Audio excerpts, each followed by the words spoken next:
guys hear the rain? Can you guys? Yeah, kinda. You guys can hear the rain in the background? Shit, whatever. All right, so you're time for part two. I supposed to do this so long ago. It's insane. Of the ranking the One Piece Saga series, part two. This is Alabasta Saga. So for anybody who was around like the last time I did this like 5 months ago, we're gonna go through each arc in the Alabasta Saga. So Whiskey Peak, um, Reverse Mountain, Little Garden, Drum Island, and Alabasta. We're gonna talk about each one, and after like we discuss each arc, we're gonna give them each all a score out of 7, out of 7, out of 10. So, you guys got it, got it, great. Oh boy. It's okay. I'll like remind you anything. Don't worry. I remember everything, so you don't have to worry. So Reverse Mountain is what we're starting with. It is chapter 101 to 105. It's just right when they enter the Grand Line, right? So you remember when they go up Reverse Mountain and they run into Laboon and Crocus? Yep. Crickets. No, I remember the really, really big whale. Yes, I remember. No, I remember that perfectly. I remember that perfectly. Yeah, I do too. Okay, all right. Let's get it popping. So yeah, the goods and bads. What did we like and then not like about it? It's not very long. It's only like a couple chapters, but I still enjoyed it. Yeah, in the anime, it's only fucking 2 episodes. I wouldn't even consider this a fucking arc, but I actually really enjoyed it because it really put an emphasis on how much the Grand Line doesn't make sense, how dangerous it is. I remember in my very first interaction with One Piece, I remember seeing them going up Reverse Mountain. I was like, oh shit, this a damn end of the series. And and fast forward a few years later, I finally watched from beginning to end with the JP dubbing, and no, I really enjoyed it because again, it puts a heavy emphasis on the world being a world building, what type of place a Grand Line really is, and I really enjoyed the idea of it. I didn't think that shit. I didn't think they was gonna fucking. I didn't think the Golden Mary was gonna fucking survive that shit. And old Whaley here, he was fucking gold. I love him. And Laboon. he's Kawaii. He got a big ass head, and that ugly ass freaking straw hat a logo they draw on his fucking. Yeah, he's gold. I absolutely love him. It's like things like this is really what heavily emphasizes adventure manga, is what I like to call it. Manga that does not focus heavily on just the battles. Manga that focuses on the adventure. So traveling from place to place, how they're going to travel from place to place, the people that they meet and whatnot. But I really liked it. The only thing, I can't even really say I have any dislikes besides it being, again, 2 fucking episodes. I watched the anime. Sorry, sue me. But I really enjoyed it. I thought it was raw. I was like, if this is what you have to go through just to get to the Grand Line, then I don't know what the fuck is on the other damn side. Yeah. But, yeah, I thought it was raw. Like one part like I really like too is like Luffy. Like Luffy's so like he wants to go the hard way. Like they tried to be like, okay, like it's always like, oh, I'm just go the easy way. Luffy's like, no, bitch, we going up the mountain. Like this is the way to go. And when they fucked up and they went to the calm belt and almost got eaten by all those damn sea kings, should have be weak. This is also like around this time the cover stories were covering Captain Handax Morgan when he escaped and he cut Garp and he's trying to run away. Oh yeah. Helmeppo's dad, right? So that's around that time too, cover stories. But yeah, man, this is Crocus's intro. Like I like Crocus because I thought he was mad funny. Like he was so intimidating, but you really didn't want any smoke with anybody. Because he's like, they're like, hey man, if you fuck around, someone's gonna die. And like, yeah, who? He's like, me. I was like, yo, like, what's wrong with him? Like, because in the anime it was really funny too, because they did that really intense doom. Yeah, like he really was. It felt like he had hockey. I was like, what the fuck? And then he's like, why did you do that? Like, you never heard of a repeating gag? I'm like, yo, bro, it's shit's so funny. Like, So yeah, under Pinocchio monster, the whale shit, they got eaten. This nigga had a whole compartment. He built a whole fucking like inner world in Laboon's stomach. Shit was mad funny. And he was sedating him. This is when we learned about the Rumbar pirates, how they're supposed to come back for Laboon, which he ended up knowing as Brooks' crew. But yeah, they're all gone. Like they're dead. It was sad. But what do you think about it, Vince? I think like I agree with both of y'all, and I also think like just to take a little step further, it's just like the beautifulness of Luffy as a character, because he's simple, but sometimes he gets complex, intricate shit just like off instinct. Like he knew the fucking whale was sad as fuck, and like so he under the guise fought the whale just to give the whale like to get that shit off his mind and like give it another reason. And I'm like, only in One Piece could you fight a fucking whale and like that shit like actually makes sense. Only in this show. Yeah. And that shit makes sense. But you know, like y'all said, it's not really nothing to dislike about this. It's like a nice I can't even call it filler, but it's a nice just continuous part of the story chaining to the next part of the events. And it's just like, you know, nice happy moment. It's like nothing not so serious and you ain't got to remember everything what happened. It's just like, oh yeah, I'm cool with this. Mm-hmm. What's up, BMC? Yo, what's good? You know what's happening? I'll explain it. I think you're good. Well, I know you're talking about like Alabasta. I know, and like I guess getting to the Grand Line, like moving to the Grand Line and everything like that. But what specifically do you want to do with the stream? Like it's just we're ranking the series basically. So what we do for a Saga, which is right now we're doing Alabasta, because we did East Blue.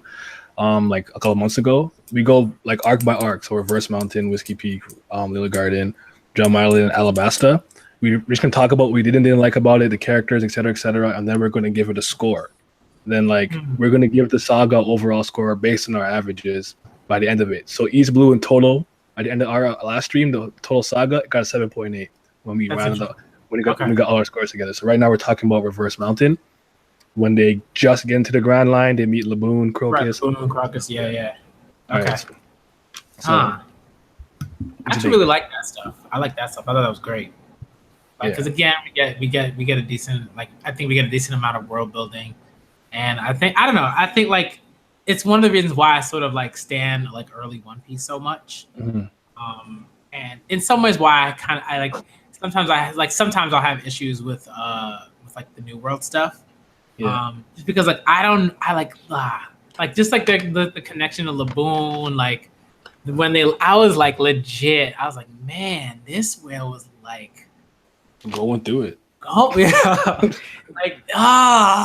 it's so much. But I don't know. I really liked it. I like the fact that they went up the mountain. Like it was great, and it's been like I think especially if you watched the anime, I think what most people have, even if you read the manga first, like if you watch anime, and they were went up that, and it was super dope, and music playing, and it's just awesome. I really like that. I really like that stuff. I really like that stuff, and they just kind of got into the Grand Line. I thought that was great because it what I also liked was it kind of slowly sort of got us into it. It wasn't okay, they just entered the Grand Line. And now all this massive stuff is happening immediately. It's all right, let's chill for a little bit. Let's figure some stuff out. I like your point about the how it helped the world building. Yeah, just throw it in. We didn't just get a black screen and they were oh yeah, now we're in the Grand Line. It's what the fuck happened? Yeah. Yeah, Nami explained it really well by how the world was divided and how whatever flows up the Reverse Mountain to get in there in the first place, and they fucked up, went to the Calm Belt. Yeah, it was truly beautiful. It was truly beautiful storytelling and world building right there.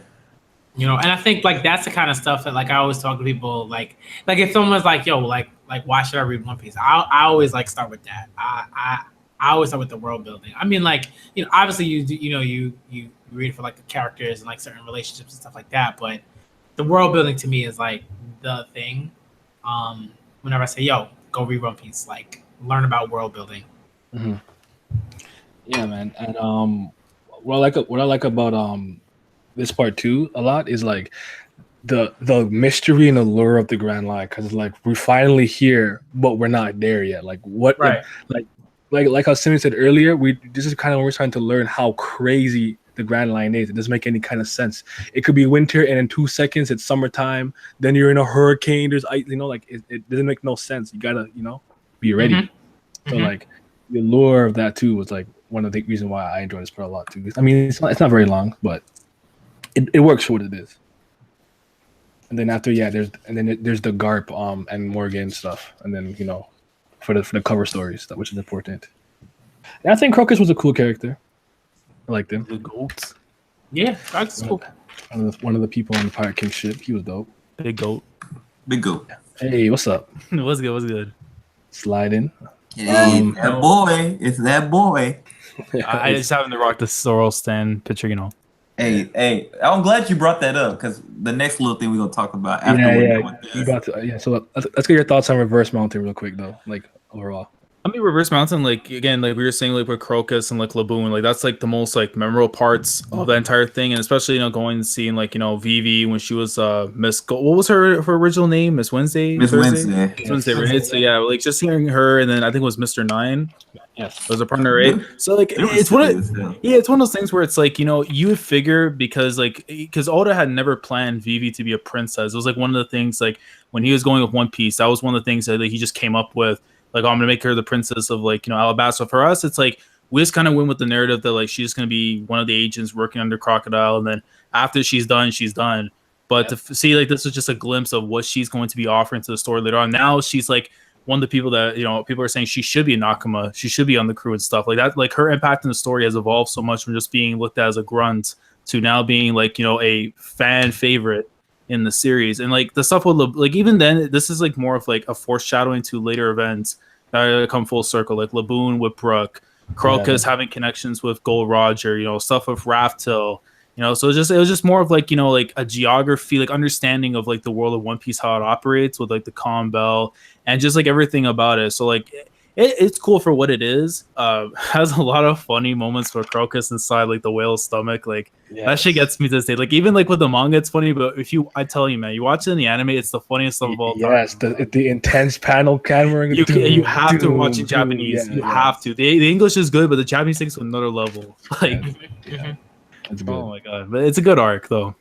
Yeah, nice little arc. All right, what's our score for this arc though? Just so you know, lads, like did you hear? We didn't explain what happened. Well, how it works. I think I just jumped in. Yeah. Okay, so basically, we're doing Alabasta Saga. We're going arc by arc, and we're just gonna talk about it and then give it a score, and then we're gonna give the whole saga like a score based on our averages. Okay. So I mean, for me, it's like a solid 8. So I'll give it 8 for what it is. Are we going in order? How we pick it in order? Because I don't want to talk over nobody. I don't know, just go. Okay, well, I'll go real quick. For me, it was 7. It was good. Nothing too great because it was short. So I'm just go with 7. All right. Yeah, I'll go with 7 too. Because just because of how short it was. Again, 2 episodes. Yeah. Yeah, I'm gonna give it a 7.5 because Crocus the GOAT. Hey. Yeah, I also give it a 7.5. I think like I like shorter, kind of like compact, stuff. Like when you, especially like if it just has like a lot and it does a lot for the series, like that to me is like always dope. Yeah, so 7.5 for me. Because even saying like if it's like 2 episodes and stuff, the fact that they were able to get so much in those 2 episodes and be able to have your attention in that time compared to, let's say, an arc that's going to be like, I don't know, 20 episodes, 30 episodes, or 40, 50 chapters, but it's not really connecting you. And this, it's like, even if it's 5 chapters, it did its job exactly what it's supposed to do. This is your first trip in the Grand Line. This is how everything works around it. And this is just the beginning of what's to come. And a lot of that stuff comes full circle because of the Rumbar Pirates and Crocus and where his origins, well, not origins, but where he was sailing around the world and stuff. Once you get there and then you reread, like you got like a whole other perspective of like that whole thing. It's like I'm rereading One Piece right now. So I'm glad you're not too far along on this series because I was just like about to jump back in it again and try to finish this reread because I haven't read it in so long. The joke is I'm supposed to be much further in this series, in this because I was supposed to do it every week that One Piece doesn't come out, and I'm only on Alabasta. Hey, well, that's good for me though. It worked out. It worked out for me because I'm only like a little more than halfway than where we were actually at. Because I had to reread, had to brush up my information on everything. But yeah, but it's cool. All right, so that's Reverse Mountain. And after now, we're gonna be moving to Whiskey Peak. Last came at the right time. Perfect time, That's chapter 106 to 114, I believe. Yeah, man. So this is actually one of my favorite arcs personally. Yes, mine too. Yeah, it's really good. It is. Just from the moment they're kind of going there, you think it's actually like a bunch of like cacti or cactus. Is that the plural of cactuses? And then all the tombstones on it and stuff. They're welcoming the pirates. Fucking Vivi and Mr. Nine just jump in the water and swim back. Yeah. It's just funny how like I just did not take them seriously at all until the Vivi thing reveal. But yeah, man, this is where your boy Zoro versus 100. So this is pretty much like when he was actually like when the world government had to issue his first bounty. It was because of this feat he pulled off here, and it's in this arc where it's like because we've always had this thing in the community where it's like is Zoro on the same level as Luffy? Obviously, the case that's not. But when you start seeing those early things of like how they're going at each other, and there isn't really like so much there that separates the two, you would start to think like, yeah, he's my captain, right? But is he really stronger than me? And things so you always have that little thing there, and then him pulling off what he did, even against one of the agents, I forget her name, but the one that's like the darker skin person, crushing his face, and I'm just like, oh my. It's just like it's like he already did what he had to do, but it's like when you go to get that next level, it's like how much more raw can you get? Honestly, like come on, man, bro. This was the arc where I was like, you know what? I'm staying in this mess. This was the moment. This was the moment for me because it's like everything he did up to now was like it was cool, but like he was always injured. And it was just like he did his thing, but it was just like he was just like, oh, I'm tired now.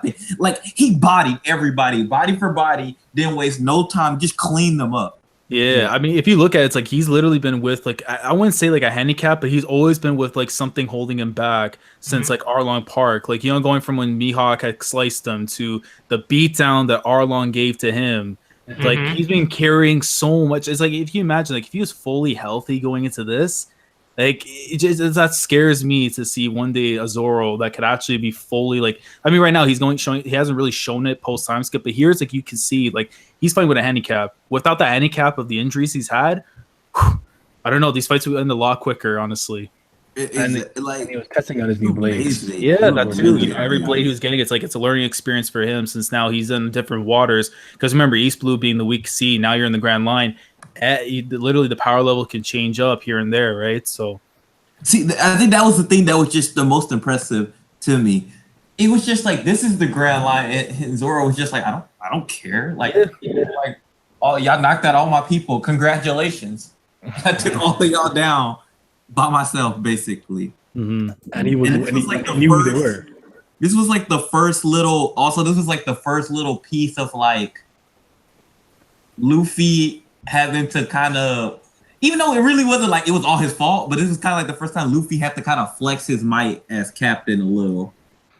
I'll kick your ass. He's like, yo, I did it. Like there's a reason why this happened. Like, relax. Like, he's an ape though, so.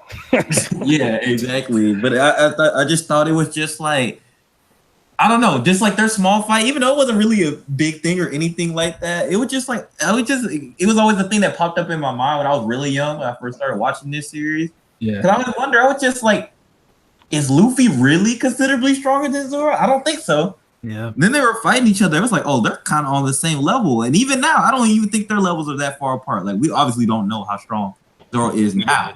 But because no one's pushed him yet. Yeah, like there really hasn't been that true challenge. Like Luffy's already showcased already with Gear 4. Like it's just little things he has to fix up on. Zoro literally like he just hasn't gone to that level. Like no one's really tested him to that extent. Like that's where obviously the current arc in the story, like that's where it should be. Like where we see him, where he stacks up, you know, with the rest of like the series. I think this was a small like a mini change in his character too, where he kind of becomes the voice of reason behind the crew at times. It's just like our captain's a fucking idiot. So, Yeah. He really is an idiot. He's an I ape. forgot how badass this was, bro. This man pulled up on Ingram with the swords. Like, you prefer a dozen few tombstones? Like, bruh. Like, oh my Bro, god. He's like, I remember when you guys asked me to become, to join the group, and I said, I'll do it if I get to be the boss. Like, yeah. And I think even was with because he mentioned, obviously we're gonna talk about this later, but he mentioned to, I think was Daz Bones, that he was offered a position, and then after that he killed the agent afterwards. Yes. Like, I love that. I would love to see that more, where it shows like the actual killing aspect from Zoro, but like that's just who he was back then. Now with the Straw Hats, he doesn't follow that kind of code anymore. So he's now under a Bushido code where it's like, I fight with honor. No need to kill unless it's you're actually trying to kill my crew. Yeah. So we also meet. This is where you meet. What's his name? Igarapoy. I remember. I think Ingram for sure. Yeah, but Ingram. Yeah. Him. I love it. Like, oh my goodness. That's literally why I brought him up, because I just thought that was funny, especially you hear it in the anime. Like, it's just funny as hell. One Piece and their fucking weird noises, their laughs and shit. You know what I really like for no reason? The Unluckies. I just you know the part when they reveal that Vivi is thing, and Vivi accidentally spills that Crocodile is the leader and he's a Shichibukai, and they're there and then they just fly away and she's like, I'm leaving. They don't know what I look like, and they come back and they draw a picture of her.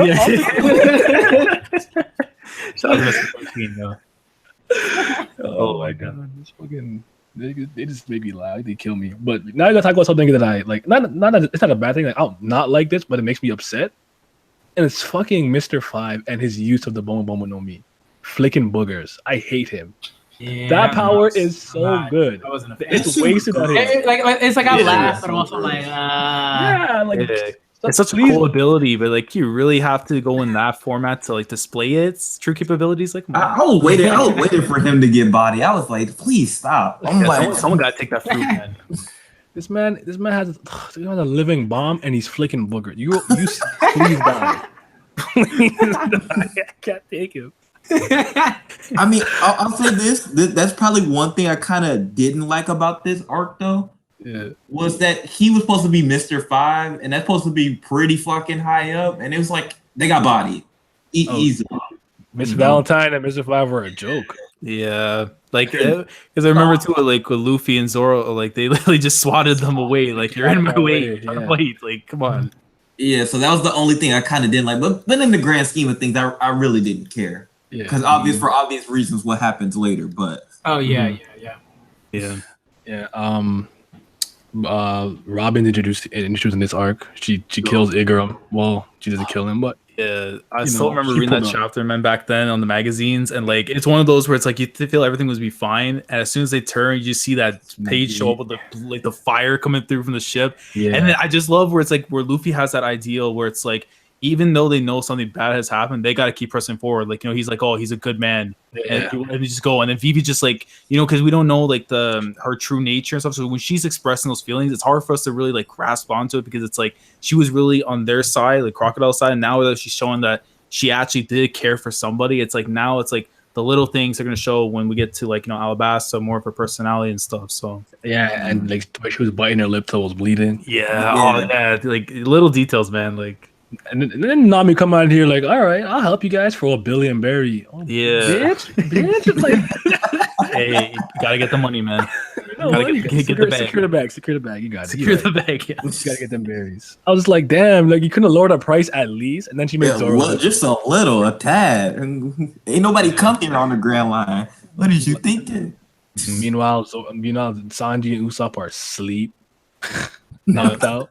Yeah, they weren't even put on the hit list either, because I think it was just everyone that was there except for those two. Yeah. Oh, you know what we had to mention? I don't know how I almost forgot this, which was really cool, is the fact that they're like, yo, Zoro's so formidable. They thought that he was their real captain, and Luffy was like being a fake one. That was cool. I like that.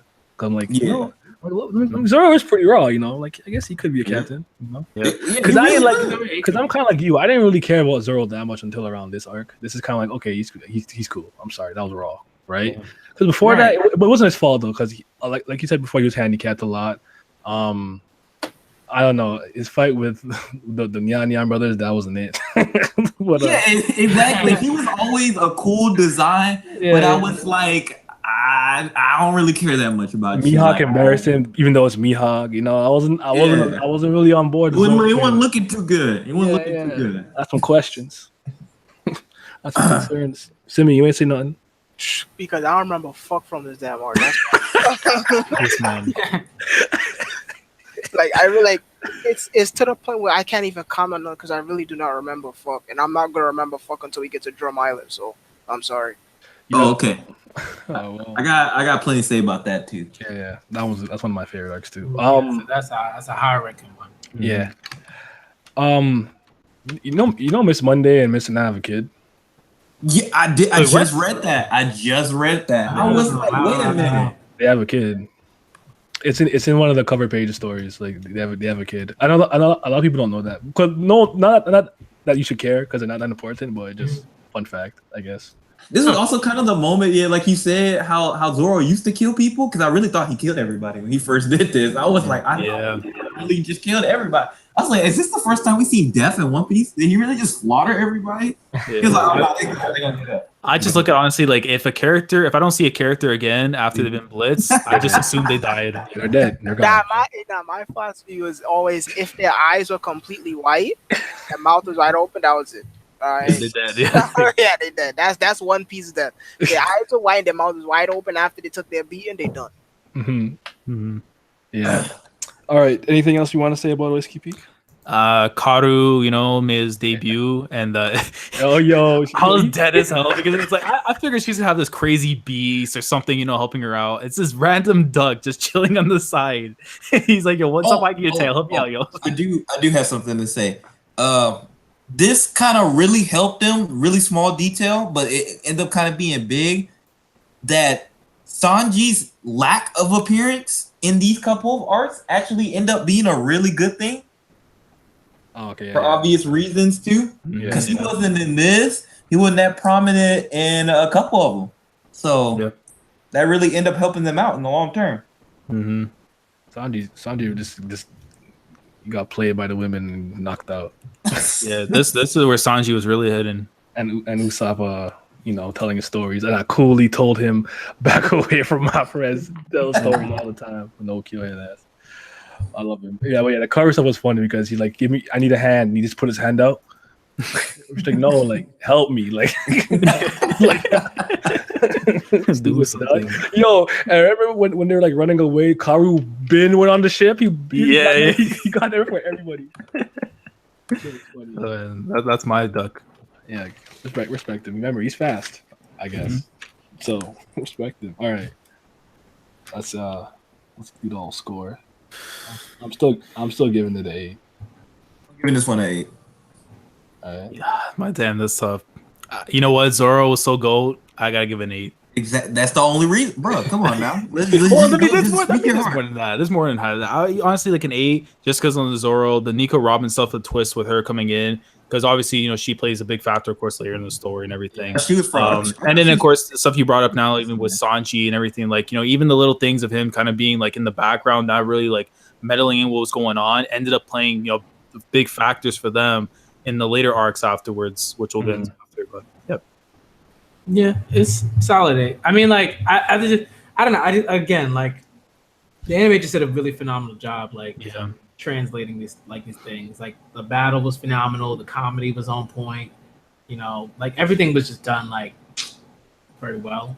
But I give it an 8 because again, like I gotta put it up against other arcs. You know what I mean?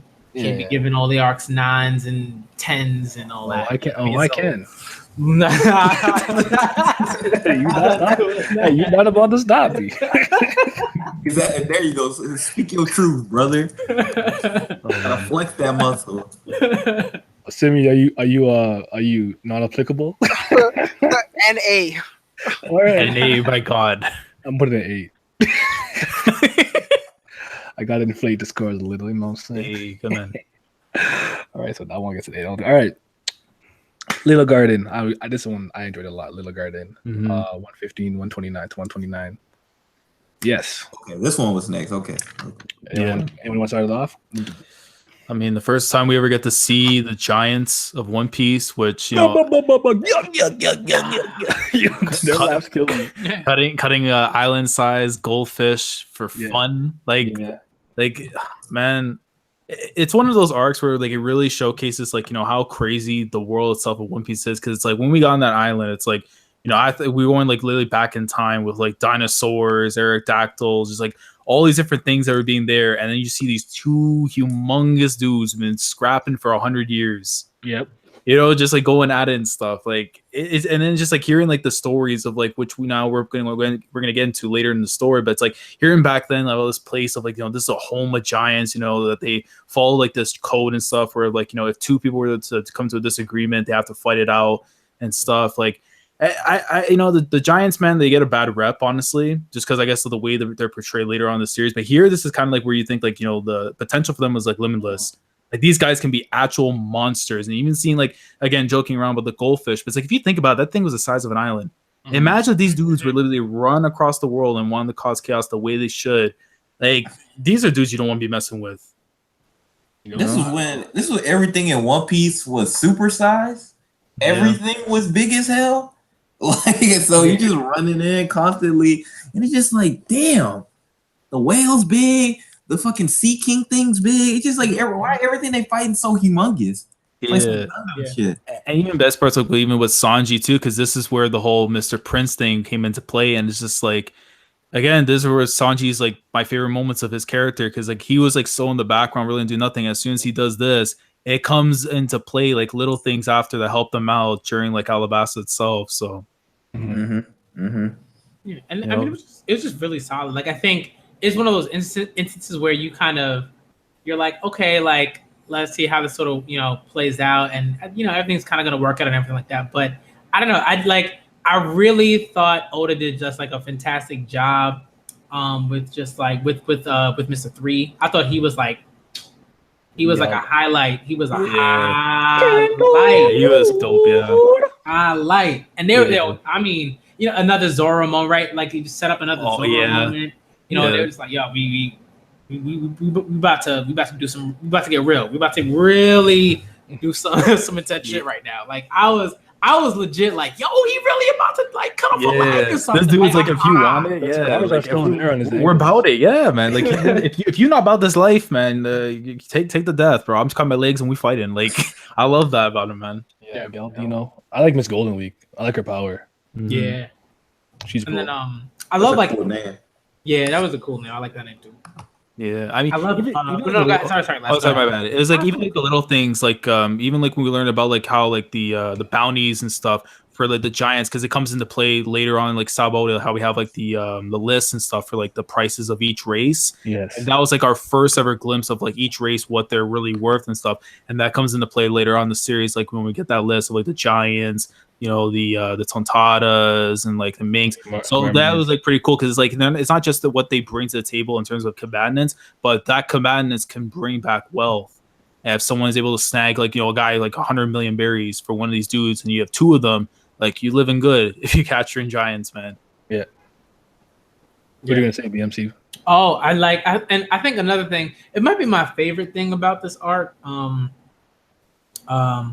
I think this is what Sanji gets to talk. Like Sanji, right? He like talks to Crocodile, and he like he poses as one of the agents, and he's like, oh, okay, we're all good up here or whatever. But like that was cool. But like I loved Usopp's friendship with the John. Like that was so good. It was so just like pure. You know what I mean? And like that's the kind of thing. Like again, like for me, like that's like the best stuff about One Piece.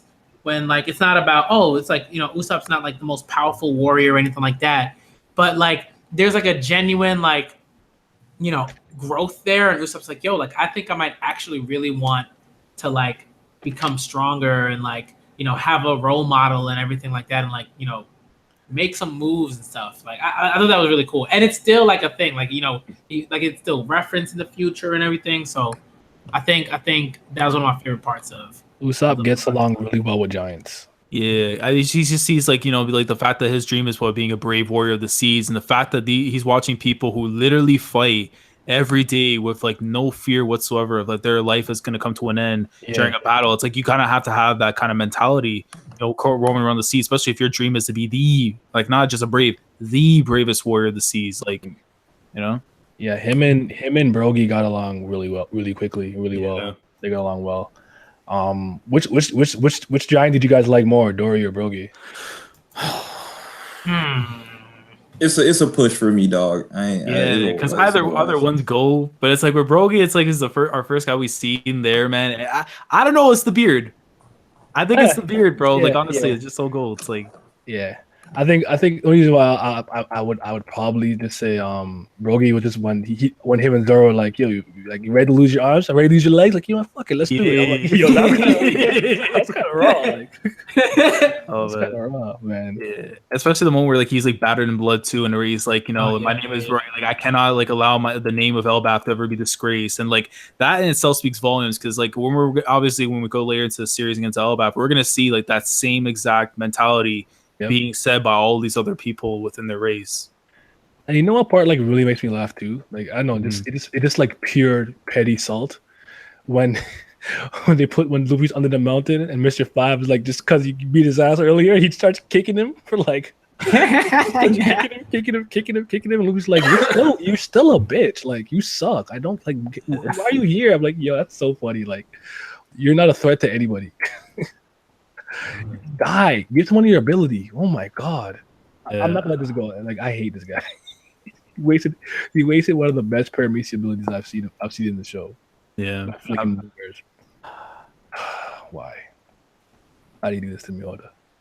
I mean, all I can say is I just hope that we get a Dressrosa moment where somebody else with similar fruit comes in and later in the series, and then that's it. Like, what do you guys think about the overall fight with Mr. 3 and Luffy? And Mr. Gold and Miss Golden Week too. The champion, and Luffy's like, yo, Sukai, like, yo, I want one of those too. Like, and eventually later on, he would get to do it and impel down. He lost his fucking mind when he got the champion boxing gloves and shit.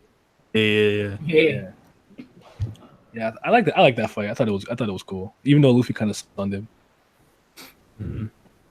And then, it was good. Yeah. I'm trying to think what else happened. Oh, the end. When he makes all the copies of himself, and Luffy just kicks the right one. Oh yeah. Oh yeah. That I like that. That was funny. Yeah. And then they took out everybody. I don't know. I always like Mr. 3, but I think the anime like him more because I think he sounds funny. Can do. I even think like even little things too, like even the cover pages I think were really good, because even though it didn't have its own cover story, like little things like when we saw with Sanji and like he had like the briefcase with the secret, and I remember like the running theory was because that sign had like Sudo on it, like there's some kind of secret between him and like Sudo. We're going back and like reading it, but like obviously it's a secret behind him being like Mr. Prince and the Vince Smokes and stuff. So it's like little things I like where it's like Oda, like he's having fun with it, but realistically, if you keep an eye on it, it's like he's actually trying to tell you a message without kind of really like saying it. It's like through words, just like whatever he draws. And other thing too, like I enjoyed was like how angry Luffy and Usopp and them were about like the honorable duel being messed with because of Mr. 3. Even though I kind of agree with Mr. 3, like, you got to get a W by any means. Like, yeah, of course, definitely. No, Mr. 3 was completely in the right. They're just simple like that. That's how they see things. Hell no. You think I'm trying to fight these things straight up? Nope. I'm taking that quick. You niggas are like 100 times my size. It's gonna be a no from me. Exactly. Yeah. He's like, I'm just gonna put. Lucky I put stuff in your cup. Yeah. But I very much enjoyed this arc. Another like this back to the Sanji thing too. Like, just because one thing I like about Sanji is like he always even when he does get a fight, he always does a little extra that helps. And if he doesn't get a fight, he does something cool. Like obviously there's one with Skypiea, there's the doors in Enies lobby when he opened the Gates of Justice. Like he always does a little extra. So him just getting there like, oh, this is a shitty restaurant, just because he's just chilling, and then like, oh yeah, they're all dead. Don't worry. He grasps the situation pretty quickly, and then the unlucky's pulled up. And then he's like, I mean, yeah, I thought they were dead, but now they're really dead. Yeah, like, why would you say that's that? a good moment. I love that. Yeah, it was great.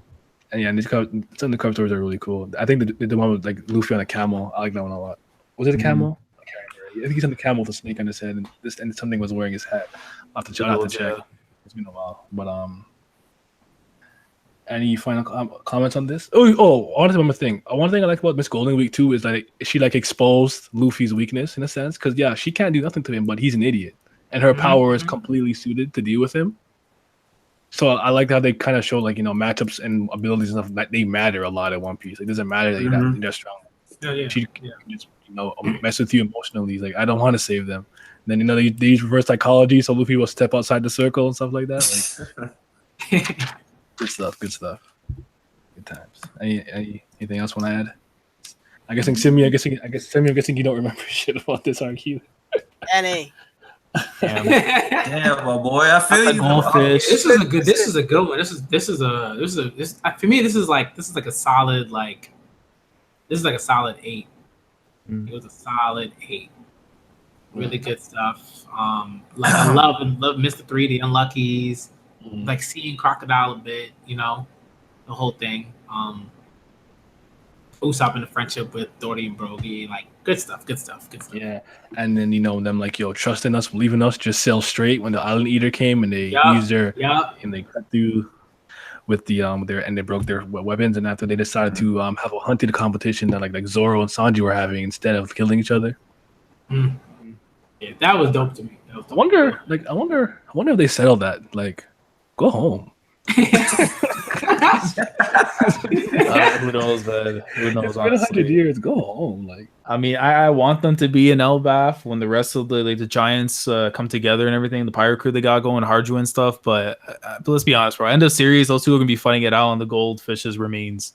Like, you know what? Nah, you'd be a great addition to the One Piece. You know what? They should throw you in there. I'll be out here, man. Skypea, you know what I'm saying? Like, go home. Why y'all here? yeah, like that's exactly that. To like 100 years. Are you guys stupid? Leave. This place sucks. I was gonna throw this in too, because I don't know if we consider this part of within Little Garden or more with Drum Island, but the stuff regarding Nami and how like she got sick during this arc. I think that's Drum Island. We consider it more there. Okay, she gets bit here, but I was gonna say, because like even though like on the way there and stuff, or like pretty much when they're leaving the island, like when she's getting sick, even though she knows that like she has this illness like getting to her, and obviously the crew has no idea what they're doing. Luffy has no idea what illness is. Nope. Yeah. Like, he's just trying to figure out like what to do, but it's like with Nami, it's like even though she knows she could literally be on death's door, depending on how this illness was going to affect her, she was still willing to do everything she could to navigate them to their next destination. That really goes to show volumes of like you're willing to sacrifice yourself for the crew, and like I love that, man. Like, especially since like at the beginning of the Grand Line, she was kind of fucking up a little bit. Yeah, like even then, she's fucking up, and even like in the fact that like she didn't really have that full trust for them and stuff until after Arlong Park, where it's like now she's for the crew, and it's like now I'm willing to die for the crew. Where before, if you asked her like before Beretti, hell no, she wasn't. It's like no way, but she had a reason for it. Now it's like after all that was taken care of, it's like she's willing to take a bullet, she's willing to take an illness, whatever, as long as it gets to the next place. I almost forgot to mention Smoker is chasing them with Tashigi. Yeah, and he gets Mr. 11. Mr. 11 after, Smoker's my guy. Pre-time skip, man. He was. I hate his post-time skip design. I fucking. I don't know. I like it. It's his portrayal after, because of like certain aspects that were like involved in Punk Hazard, but we'll wait until later then. But pre-time skip, he was that dude. Yeah, definitely was that dude. Yeah, man. And then the cover story with Django. Oh, yeah. I think he's so funny. Oh, I'm kind of mad. I missed y'all discussing that, because I love that guy. Django was funny as hell, bro. It's in Syrup Village, man. He's like, look here, and you'll be hypnotized. I'm like, bro, you're stupid. Like, come on. It will work on you. How you had your own stuff work on you? Yeah, bro. Like, horrendous. Like, I like him so much, just because I just think he's funny. He entertains me. Yeah. And then I think I read the one page. It just like you just like, well, my crew left. Fuck it, and he's just eating. in the restaurant on Zero Village, and they're like, "What the fuck? Why is this guy still here?" Hey man, I he can't remember came the to kid's grips with name. it. I need some can't remember the kid's name. I can't remember those guys' name, but Yeah. the Usopp Pirates. Oh, the little guys. I forget their names. Yeah, That's an underrated arc to me. Like, Village, yeah. I think Zero Village is excellent. man. Yeah, like honestly, like when you look at the foundation of the arc, but even then, it has an antagonist that does not get enough love in the community. Kinkuro, Facts. like he's just ridiculous as like a villain. Like, because even then, something like because now it's like we always look at like what they can bring to the table as a power scaling and stuff. As a villain and what they can bring as a nature man, Kuro was that dude. You know, I think it's something that the series is missing, honestly. Yeah, for real. I remember my brother, like one of my little brothers, like I remember because like this is before I got onto One Piece, and like he would just walk around because he also had glasses too, and he just walk around doing the like pushing up his glasses, and I was like, why are you doing that, man? Like it was so weird. I was like, why are you doing that? And he was like, oh no, you gotta watch One Piece. I can't tell you. And I was like, all right, I gotta watch One Piece now. And now like, and then once I got it, I started doing that like for like a solid like 2 weeks. It was funny. Go stuff. Oh my goodness! I just remember that like it was funny because I had the hard glasses like that, so I used to like try to moonwalk. I can't moonwalk though, but I used to try to moonwalk and just be like Django. They're like, "What are you doing?" Yeah. I'm garbage at all dancing, man. I dance like a white guy from the 80s. You're fine. I mean, I definitely know Michael Jackson. I can't moonwalk. I just have to honestly. That's a cocoon, you know, just regular. All right, so I'm giving to me it's a 9. You said 8 BMC. Yeah, it's an 8. 7.5 for me. I'm not high, but it's still really good, obviously. Yeah, I'm going with 7.5 as well. Like it's a good arc, definitely, but I think what Whiskey Peak brought to the table and stuff in terms of like I wouldn't say exposure, it's more of like, you know, what caters to you. Like it's a more like, you know, you're gonna appreciate it more later on when we see the later events. Where Whiskey Peak, it's like, you know, this is our first glimpse into the Grand Line. What you got to bring to the table, and while I'm whacking 100 dudes, I'm taking out Baroque work members. Like, yeah. I think I just appreciated the feat of that more than the actual just the exposure of giants. Because like I cared, but I didn't care at the same time. I was like, oh, these guys are cool, but like none of this stuff emotionally really hit me until the next arc we're gonna talk about. That's when and even then, like a little thing like with Robin, like again her coming in there and doing the whole thing with Ingram, like that's still one of my favorite twists early on pre-time skip One Piece. And it's like one of those you thought she's chilling, and all of a sudden like you have like one of the most dangerous women within Baroque Works, and then little we know she's, you know, best girl and, you know, Straw Hat Pirate. So. Hey, she was dope with that Texas hat on. Yeah, man, I missed that hat, bro. Honestly, like. Yeah, I mean it was great for me because like that's my favorite female character in this. She got class, she got style. Yeah, the fits be out here. Yeah, she just dope all around in my opinion. But all right, I guess Sesame is non-applicable here. so whatever your rating is his rating. I'm gonna give it a Hua-Ryun out of 10. So that's a 5. Oh. Hey, listen, I already gave that man enough slack. I had to take it all back, and I was kidding. Oh my goodness. Yes. I'm done. Fat knows Robin over Nami. All right, so Drum Island. All right, bet. Chapter 130 to 154. I have a lot of memories of this one because I actually own like the first few chapters of it in the magazines, and like chapter 131, Wapple to the Tin, like when we saw like his one dude that was chilling in the ice. Yes. And it's like at that moment, I think in the anime it translates so much better because it's so like one of those awkward, like, what do you do in the situations? It's like, yeah, it's cold. Like, yeah, it sure is. And like, what? And then this big dude just pops up. He just eats things or whatever. Like, they make stuff out of it. I'm just like, yo, like, this is so like wacky. Like, what One Piece is, you know? I have to argue. I have to say that this guy is one of the people that I have to say more than any other character in One Piece that I just hated out of the jump. I just did not like him. I was like, your power's annoying. Your design is ugly. Wait, who are we talking about? Wapple. Oh, yeah. I hated him from the jump, and then it would just escalate with the stuff that he did. Between him and Moria, I hated both of them out of the jump. I was like, Yep. I think I agree with what Laz said. Like the scene when you just a dude in the middle of the ocean. It's so random. It's like you're supposed to get to this next island, get your girl taken care of. Random as hell. He really was just chilling there. Like, bro, like it's cold. Like, what are you doing? Like, come on. Yeah, and all his crew was kind of like that. They were just weird, just standing places. I was like, Yeah. I just love it because like Luffy and Usopp have no idea what to do, and Zoro's just getting angry as this is going on. because they know it's silly as hell. It's just like, man, fuck this guy. Yeah, bro. Like, oh my god. Yeah, that shit is so funny.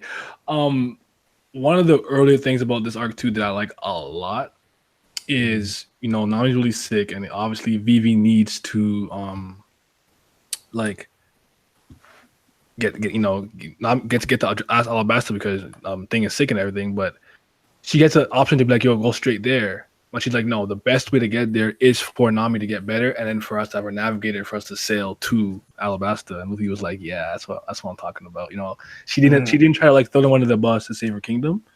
But it's like, no, like Nami has to be with us too, which I love. She got strong morals, very strong.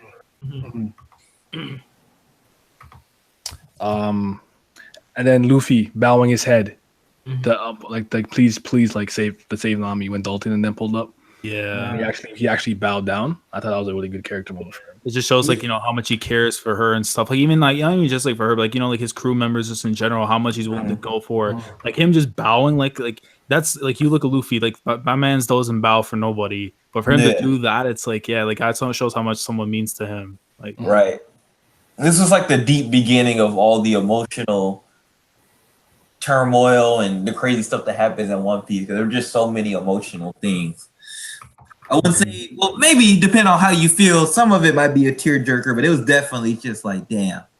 yeah. No, I mean, Drum Island to me, before we even get to ranking it, y'all should know this is a 10 out of 10 for me. Mm-hmm. This is a solid 10 out of 10. Yeah, I'm not gonna complain, Chief. I don't know how you can give it like a 9, 10 is 9 point. I'm like, it has all of the One Piece elements, all of the stuff that makes One Piece greatness. Like it tugs the heartstrings, dope introduction to a character that's gonna join the crew, you know, just a hate-filled, like, you know, person that you just want to see get blown away. We learn a bit about the history of the world, like, good stuff. The baddest bitch in Dr. Korea, huh? Yeah, that's my ground. Oh, Why y'all do this every time? Every single time. I think you're just doing this to spite me now. name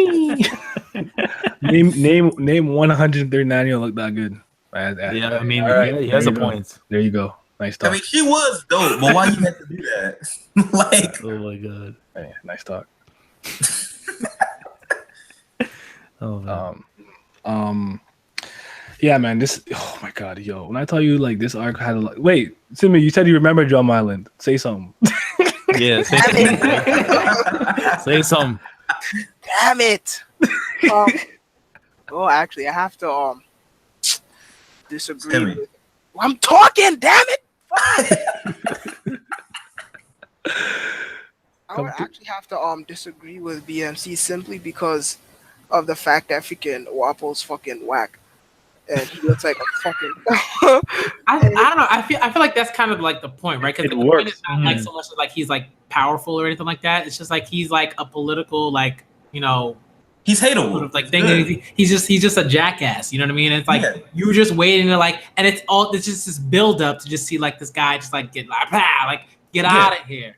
And it's hard to get, Like it's we're hard not to get rid of. expecting it to be like, you know, Luffy even versus like Dome Creek or something like that. We're not even expecting that. Like we're expecting like Captain Kuda or whoever. We're expecting like just dude to just like get his comeuppance. That's what's coming, exactly. right? Yeah. Right, and he was technically a worse villain than almost anybody else we had before, because at least the rest of them had the guise of being pirates. So it's just like we do what we want anyway.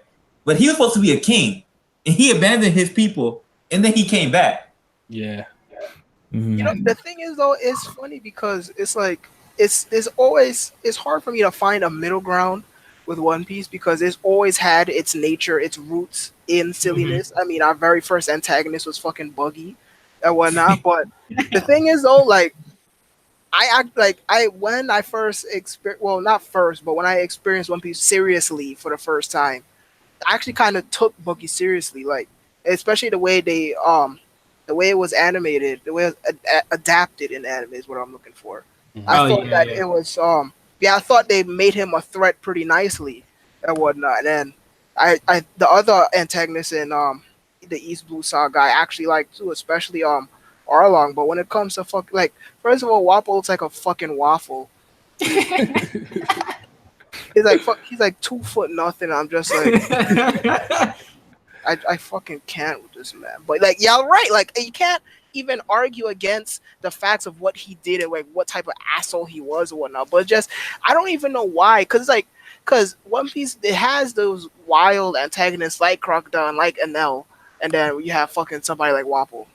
And I'm like, yes, but that's where the roots are from for this series. But we still have great antagonists to begin with. So it's really hard for me to find that middle ground. But yeah, I really do not give a shit about fucking Wapol. I feel you. He wasn't intimidating in the least, but he was just somebody that he had to go. You could not allow him to come back. Because beneath all the silliness and beneath the silly power was a sick, twisted, sadistic person. Yeah. So plus he's royalty too, right? Right. Yeah, but it's yeah, cause I didn't even, if we're being honest, I didn't I cared so little for this guy that I didn't fucking remember that he existed until just now.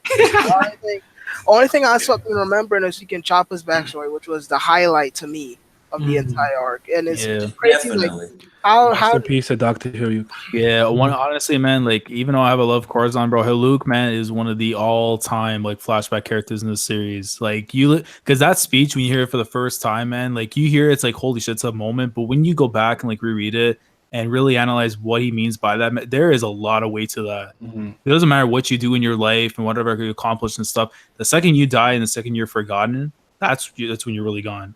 Yeah. Right. Yeah. And also this introduced a lot of the extra stuff in the series. This is the first time we hear about the will of D and Roger's first name. Yep. You know, we kind of briefly see Ace for a second and the last fruit type Blackbeard, like revealed. The zone type fruit, which like Dalton's fruit. Dalton, yo. He liked his form. It was super badass. Bison, yeah, Malabison. Yeah, even like foreshadowing to like even Blackbeard as well, like having him ransack the island and stuff, and then like him being like hyped up to be like this a fighter that we should really be careful of, and then foreshadowing later on to Jaya when we get to see him, like just a lot of stuff. I cried for Chopper's backstory. I did too. Oh yeah. But let me ask though, like, what was the one moment in the flashback like that took me? Because for me, it's like it was him bringing the mushroom back. And him covered in all like the bruises and cuts and stuff, saying "I got it," and I'm just like, "Yo, what do I do?" Like, it's the fact that he willingly just takes the poison, knowing that Chopper put so much work into, because he knows it's poison. Like, look, this symbol you said is a good symbol, right? So I looked in the book and I recognized the skull. I'm like, no, it's poison. This man's like, no, yeah, bro. That guy's whole character was really beautiful. I didn't cry. I do say it is a tearjerker because that guy's whole because basically he was a nobody. He was a fake doctor, and he came to this town. And he did good, even with no status, with no nothing, no real degree or nothing. He came here and he changed lives. That's that shit. Like he's like it's like if Dr. Nick from like The Simpsons was like a good person. Like, you know what I mean? Like, it's like, we are, there's some stuff. It's like clearly like he's a little goofy, right? But like he just did, like, again, like you said, like he just did so much, like it just like for all of them, and like it's just like his impact just like really just allows for all of them, like the Straw Hats, Kuda Hat, Dalton, all of them to work together and like get that like bum out of there, like without like that I don't think that happens like as quickly, or they even I don't know. I just don't think it happens like Right. It's a struggle if it doesn't happen. Though because of if it wasn't for him, yeah, stuff struggling and they don't get Chopper and stuff like that. Because it was like he was such a good he was so good to Chopper. Like, he threw up all his clothes, like, yo, I'm not gonna hurt you, because Chopper is literally like, a little bit of Rudolph, right? Blue nose reindeer. He won't be, he thought he'd know me, he won't be accepted by humans, not by his own kind. So he's just like this outcast, and then he lets him in. Does everything for him. He's a quack doctor. It's still kind of funny because he'd like throw him like, "You're Gold Chopper," like just distract him, and he had a dip. And they would fight, And I just that this warms my heart. It was a good, and then Correa coming through like, all right, like I'll make you a real doctor, like for real. Yeah. And then of course, right, Chopper, the official joining. That made me cry too. Yeah. Oh, that makes me cry every single time. Yeah, every I remember time. the flag, like when Luffy like stamped the flag like on top of like the castle, just like keep like the will, and then him just like saying like, it's fine, like I don't have to go, you guys do your thing. He's like, shut up, you're coming with us. It's like, oh my god. Wappo did do one good thing though in this whole entire thing. The fucking Wappo medal. Which ended up being super helpful later. Man got his own kingdom, man. Evil kingdom. Couldn't be stopped. That's one character though I wouldn't have mind dying. I really wouldn't have. I didn't find one of my complete favorite moments too, just like, hey, yo, Nami, and we going up this mountain. All right, cool. Yeah, bro. And then the Lapins, and they pulled up, bro. Rabbits, man. Yeah, bro. Remember, and Luffy saved the one that Luffy saved. Remember, even though they attacked him, and after they ended up popping up later. And then when he has to climb the whole thing with Sanji in his mouth and Nami on his back. Yeah. That's one of my favorite moments of One Piece. Yeah. That was heat. Man.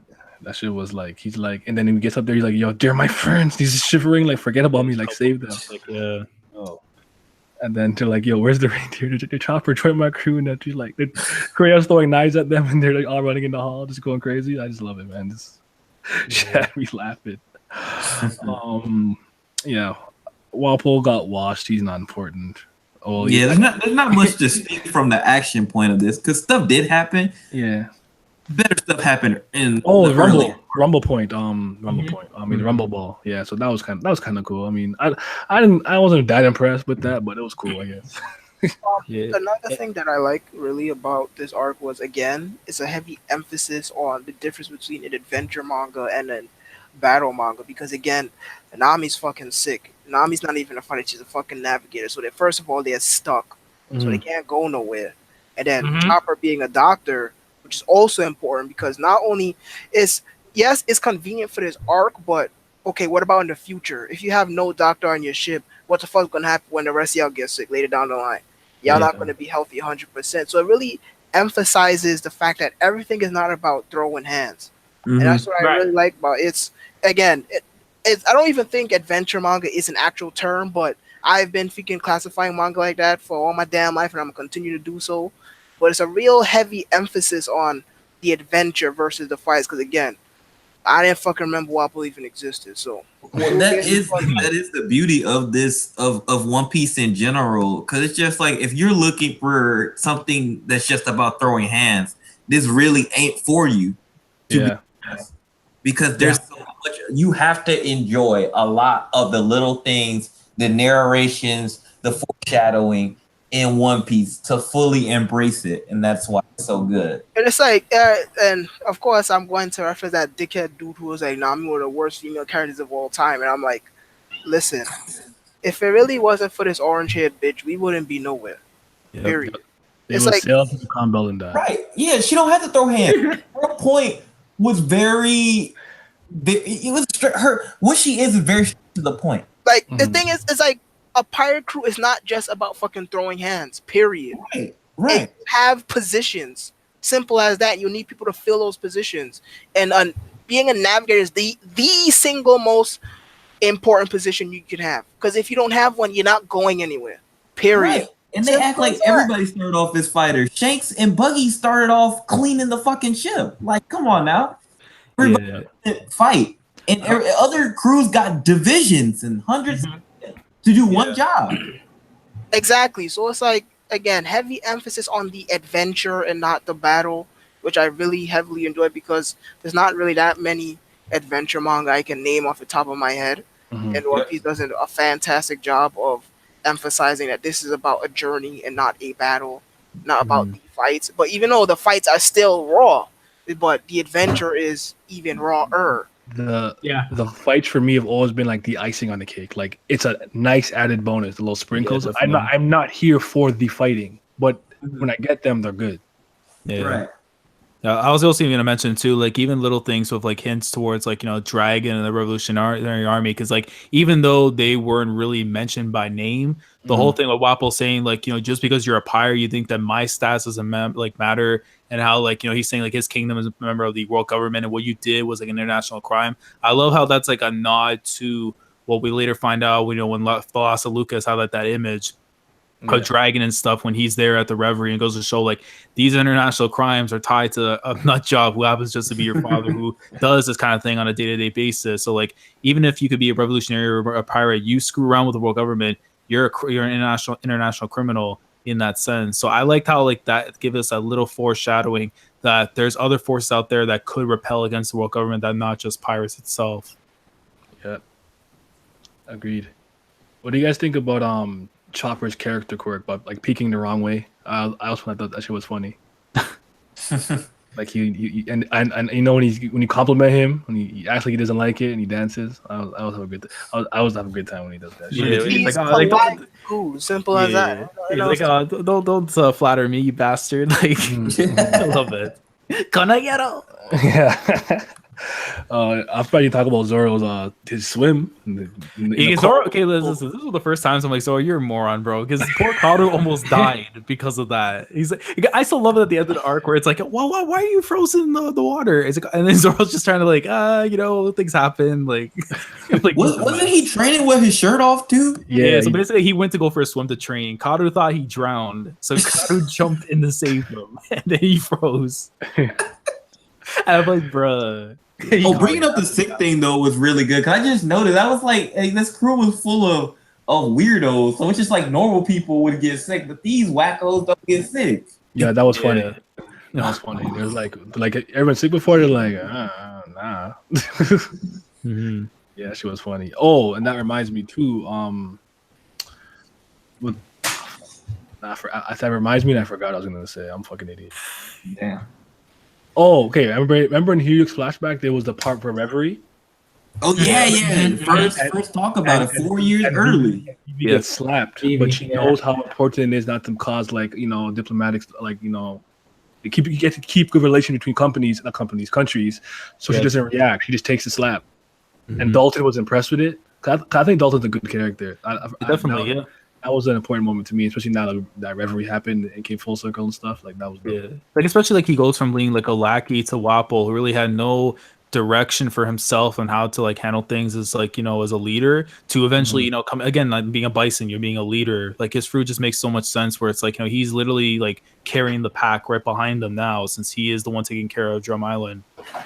Like even little things too, like to mention like the first time we get to see Ace, a glimpse of him and everything. And to me, it's like I wasn't sure like what to make of it, because it's like this random dude who just happens to know Luffy, so maybe a friend from back in the day. And then of course Alabasta kind of gives me the debut of one of the GOAT characters. Yeah, it was. I know that this arc to me is one of my personal favorite ones. Yeah, it's definitely feel that. Yeah, I guess we could do the what was I saying? I was gonna say there's like this one spread. I know when he uses bullet for the first time, when he punches Wapple, I love that fucking double spread. Oh, the very first time, or yeah, look, I think that might be, I don't know. I think it's the first time he used bullet, if I remember correctly. I could be wrong. Maybe he used it before, but I'm saying when he punched Wapple, that double spread was like, it's so clean. I love that one. I think even the one first time, because I think it was that he had a double spread where like the very first time they meet him, he just waxes him off the boat. Yeah, and then the one where he climbs the mountain and you see the castle. That one's really good looking too. Yeah. What is that? I'm not even sure. But even like little things too, like when we get to see, like, you know how like obviously with One Piece you have like the backgrounds, like images going on. I love Oda's like usage of like no backgrounds, where it's just like a white background or like nothing in the background. It's because the focus is really on the two characters, and I think like he did a really good job when it came to like, you know, Haluk and like with Chopper, because you knew the focus in that panel was those two in that very moment. It wasn't about what's around them, surrounding them, and anything. It was just those two in that moment that they had together, where he's like, you know, don't worry about anything and stuff. And then you realize he's just doing this because he doesn't want to tell him the truth. You know, is a damn poisonous mushroom. And then like, you know. Yeah. And then obviously this also continues the Django stuff. Django with full body. Remember, he's dancing and they're looking for him and they're dancing on stage in the town and all that stuff. Shit was funny. Yeah. Yeah. And then the finale too itself, like with the whole like cherry blossoms and everything, like that's a moment that's like, goodness gracious. Like especially the anime did a great job with the music and stuff. It's just like takes to the next level. It was beautiful. It was. Telling people I'm like 10 out of 10, man. 10 out of 10 art. Yeah, it's how it goes. It's like when when I rank my top 10s, it's like those arcs are 10s. There's no 9.5. It's all 10s, and it's like it's hard to argue that Drum Island isn't. When you look at it, like all the stuff that's presented here, like it's hard not to say it's top 10 worthy. It is like. Yep. You know what? I didn't know how completely I felt about till we had this discussion, but now I completely agree. It's a yeah, man, it definitely a 10. I already wrote 10 for me. It's funny. I had it as a 9 early, but you know what, man? Really looking back at it and stuff, and how much it really means when you look at like the human aspect and just, you know, Chopper's. Again, the flashback is so goddamn good, man. And like Wapple, it's like he doesn't even have to be like this macho, destructive. Right. It wasn't about him. It wasn't about him. It wasn't even the whole island. It was the whole island's arc. Yeah, I feel like if anything, he was a subplot, but it was a great subplot for all the other characters who you thought like they're not going to have a role to play again in the story, and now look at where Reverie was, where all these characters come back and actually have a role to play because of what, you know, for Wapple what he did and stuff. So, and then you said the comedy, like. It's like comedic gold. Can I mention one particular where Usopp when he got slapped up by Vivi, bro? Yo, she slapped the shit out of him. The anime just looked too good, man. Like, come on. This man had like warts on his face, everything. Like, come on, man. He's like, is my face swollen? She's like, yeah. He's like, no, you're good. You're good. Like, what? No, you're not. And then when Luffy and Sanji like trying to eat Chopper, like they were trying to eat Chopper for a minute. Like it was like they were legit trying to eat this dude. You're like, yo, he tastes good, man. Emergency rations. Emergency rations. Emergency rations. Mm-hmm. So good. Oh, and then Bentham, he pulls up to Little Garden. Bon Clay. Yeah, like, I like that because it gives us that sense of threat where it's like now more of the dangerous people within Crocodile's crew are starting to like pop up. It's like come away. 3, 2, 1. Like, you know what I mean? When you go to those numbers, it's like, you know, these are now the real goons. And it's like Mr. Zero being that guy. Like, oh man. Yep.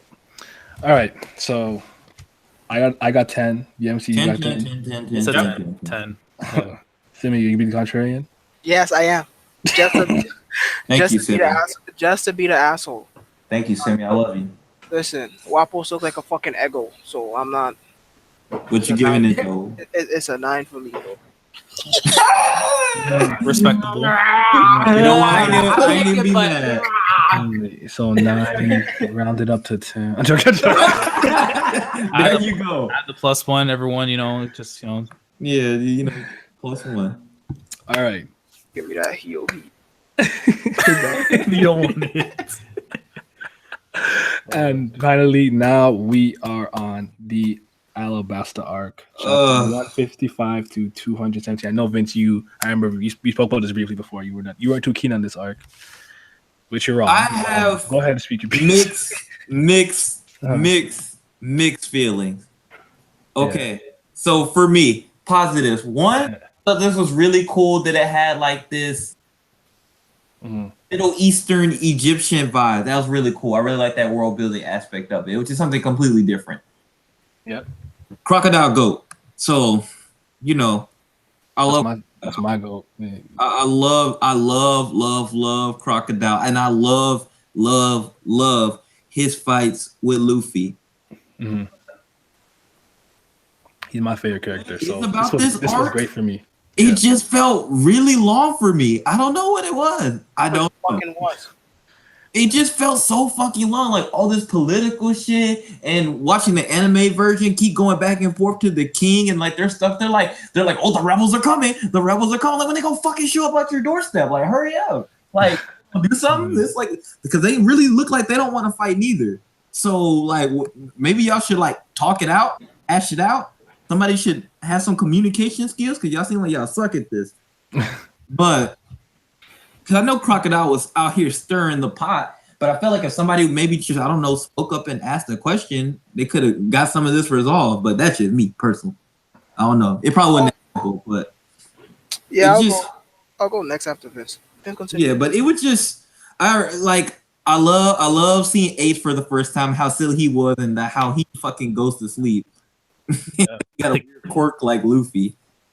But Crocodile, the fights on this arc, I'll have to say, were also mixed for me. Because I liked them, but some of them were just like, I guess it's some of the characters they fought against. I'm just like, whatever. I don't really care.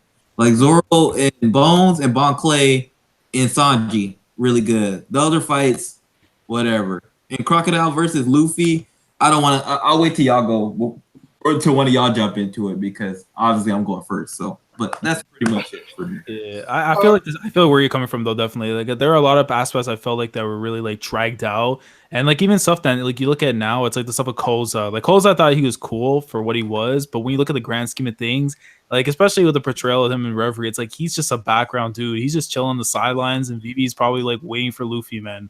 You know what I mean? It's just like what was the build to him, right? But you know, again, Ace at the time, my second favorite character pre-time skip. Like that was like one of my favorite debuts. But dude pulling up at the diner, sleeping, you thought he's KO. Back then they had like the Nazi symbol, which Oda got shit for, and they had to refix everything. And like you know, him, like how you do that? You wake up and you come and you wipe your face off some girl's like dress. Like, bro, like that's just so OD. And then you find out he's the 2nd division commander of a Yonkle's crew. And it's just that speaks like volumes of like, yo, this is not some joke. Like this is a tough dude. And right. Being in there trying to stop him, and it's like that. I don't know how you're gonna get by this, man. Like Smoker, your captain. I don't know, bro. I was really shook when they said he was Luffy's brother before we. Yeah, even that. Yeah, because it's like the thing. I was always in the mindset like this is probably a friend, but the fact is like a brother, and I'm like, wait, they don't even have the same like surname, so I don't know like how that would work. But okay, I guess they're blood brothers, and just like I love that bond where it's just like how they connect to each other, they understand each other and stuff, and know how one operates, like. Him asking like Luffy, you want to be a part of Whitebeard's crew and stuff. He's like, no, I have my own dream. Like, what do you mean? I'm not gonna go serve this other guy. He's like, well, I want to make him the top of the world. And he's like, well, I'm gonna come take it. So we know like one day they're gonna meet at that summit, and then like, you know, shit happens. But the fights though, I loved it. I do want to say one fight though. I think you're missing out on, Vince, and that is Miss Doublefinger versus Nami. I like that fight because it was our first time. Really, like later in the series, it's like until the Khalifa fight, where like she really had a good fight in her. Where it's like first time using the climb tack, yeah, she struggled. Yeah, I think I have to rewatch it because I don't think just reading it did it complete justice for me. Yeah, because it's one of those things where it's like it looks like a comedy aspect because it's like with Usopp, like you know, making this thing first. She had no idea what she's doing, and Miss Doublefinger looked like she was ready to wax this chick off the earth. But then as soon as she came in, did her thing. You know, like, and she just took this girl out, and it's like you wouldn't think it would be possible. Then it's like she can hold her own, which is what made me happy. It's like it's like literally our first time fighting a Warlord's crew of that magnitude, where it's like now it's not just the captain's got to do it, it's not just Zoro's got to do it. Everybody around us got to do something. As much as I didn't like the Chopper Usopp tag team with the other members of Baroque Works, I did like that where it's like they're able to try and slowly hold herself down. Like Chopper, it took some time till Skypiea, but this is our first glimpse of like, okay, now we need to get stronger for the sake of the crew. I think this was like the very first time too that like I wasn't, because earlier fights I think I was more impressed with the choreography of the fight, but these had stakes. So this is when I first had to get in the mindset that like, oh, we were talking about earlier, this isn't all just about hands. Even in there's stakes to these things. There's reason for this, and there's a reason why certain people are fighting certain people. Because Oda's really good at just like, you know. These fights they're just not winning these fights out of their ass. Yeah. reasons they're winning these fights. There's plans, there's strategy. So, you know, I appreciate a little bit more, but just like I said, the political aspect and some characters were just really drawn out. Yeah, I agree with that. Yeah, definitely. You know, and even like just so I don't ramble all the time, but the whole stuff with Lasso, I think, you know, with the whole like the dog gun thing that was going on, I did like that later in the grand scheme of things because it relates to Dr. Vegapunk and how he has this, you know, thing with the devil fruit and stuff. Yeah, so it's like now you're seeing like you can connect literally like, you know, with Spandam, like his own sword with the elephants and everything. So it's like now you can see that you can connect these two together, which was dope.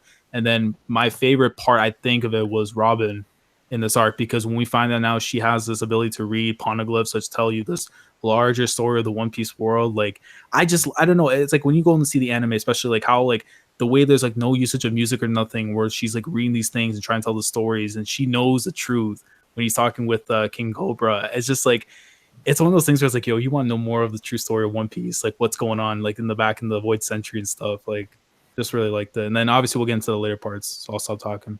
Lads, I swear to God, I'm going to hit a Tiger Driver 9D on you. I said I'm going next. You start rambling. I gotta preach the gospel. Nah. See me the Champions Carnival. I'm sick and tired of ass, man. I'm gonna so bomb you before I give you a chance. Go ahead. As of today, July 27th, I am no longer in a truce with the Endorsey fans. Get the fuck out of here. Let's go. It's on fucking site. Do not see it because I will slap the shit out you. Don't play with me. But, we don't need that guy, but go ahead, my dude. Oh yeah, we don't need him because come on, it's a One Piece. It's a One Piece thing. It's a One Piece thing. Yeah, well, let's stay on track. Be on the fucking hell, Anyways, I really felt that Alabasta was okay. This is what the fuck One Piece is about. When I read Shonen Jump manga, specifically Shonen Jump manga, I always look forward to when is the story going to have its first very long arc? Because that's when the manga is really put to the test. Alabasta was the very first long ass arc in One Piece. And I thought that Oda really emphasized what he really wanted to do with this series. It had a mixture of fucking everything. Crocodile is one of the best antagonists I've ever experienced in my life. Like, period. From him creating a crew just to freaking stage a coup d'etat. Just his design, his power, his mentality. He's fucking awesome.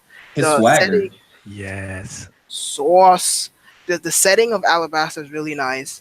The amount of things that we got to see, getting to see Ace for the first time, and his original ugly ass design back when he was fucking ugly. Go ahead. The thick ass fucking eyebrow. Ooh, that nigga was ugly. Come on, man. I'm trying to hold back. I'm really trying. Go ahead. Nah, he was fucking ugly. Come on. His original design. I was like, because when I first started watching it, I watched it freaking late. So, but I seen pictures of Ace, and when I first saw him in Alabasta, I'm like, yo, who the fuck? I didn't know that was Ace. I'm telling you right now, I did not know that was Ace. His design was completely different from his modern desigin. He was fucking ugly. Them fucking eyebrows. But anyway, I thought he was fine, but okay. He looked. Yeah, he had the song. But go ahead, man. But anyways, seeing Ace for the first time, knowing like who the fuck he was and what his position was or whatnot was absolutely raw. And just this was the first arc where I disagree with literally all y'all. I liked every single fight. Wait, I didn't even go yet. Well, they didn't go yet. Bozo 1 and Bozo 2. Bozo A and B.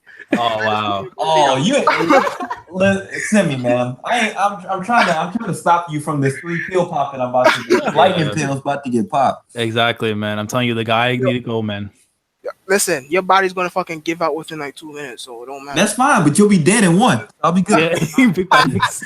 But anyways, I really enjoyed all of the fights, all of them, every single last one of them. It's like surprising, especially with the tag team of Usopp and Chopper or whatnot. They're fucking playing baseball in the sand and shit. Yeah, that shit was fucking retarded. But again, my favorite manga is Kinnikuman, and Kinnikuman for the fucking toilet. See, that's why you can relate. I hate that.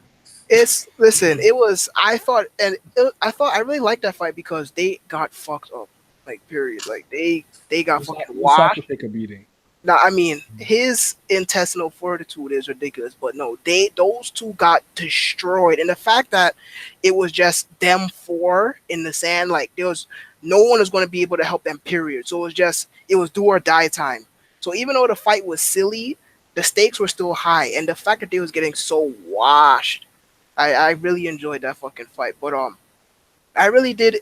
I could see why this arc is intimidating for a lot of people. It's the very first long arc. And boy, is it drawn out. It's long as shit. And there's even a filler in it in the anime. And One Piece anime does not have. I think that's what it was for me. One Piece anime has like about 4 fillers, and this is our first one. So it has filler in it. And funny stuff too. And I don't want to say it takes long to get to the point, but it's gonna be. You can say that for me. It's a very long time before you get to see fucking Luffy versus Crocodile.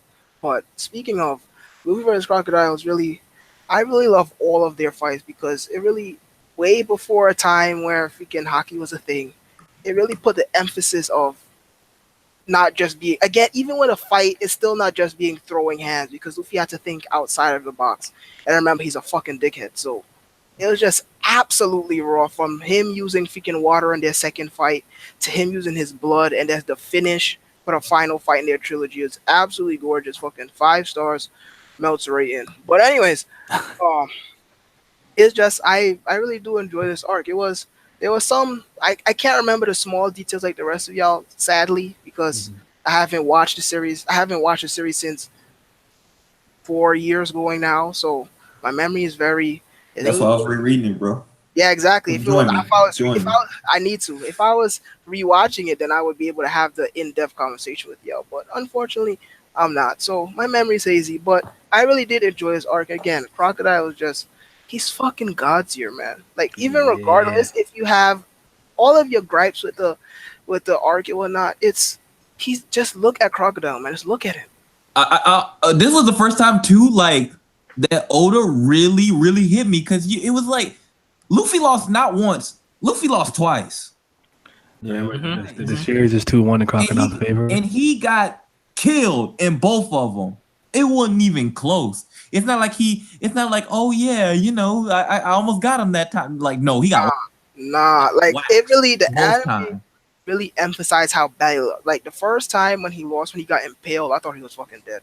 I thought so too. I was like, what? Oh, yeah. He's the main character. He can't die. No, I thought he was fucking dead.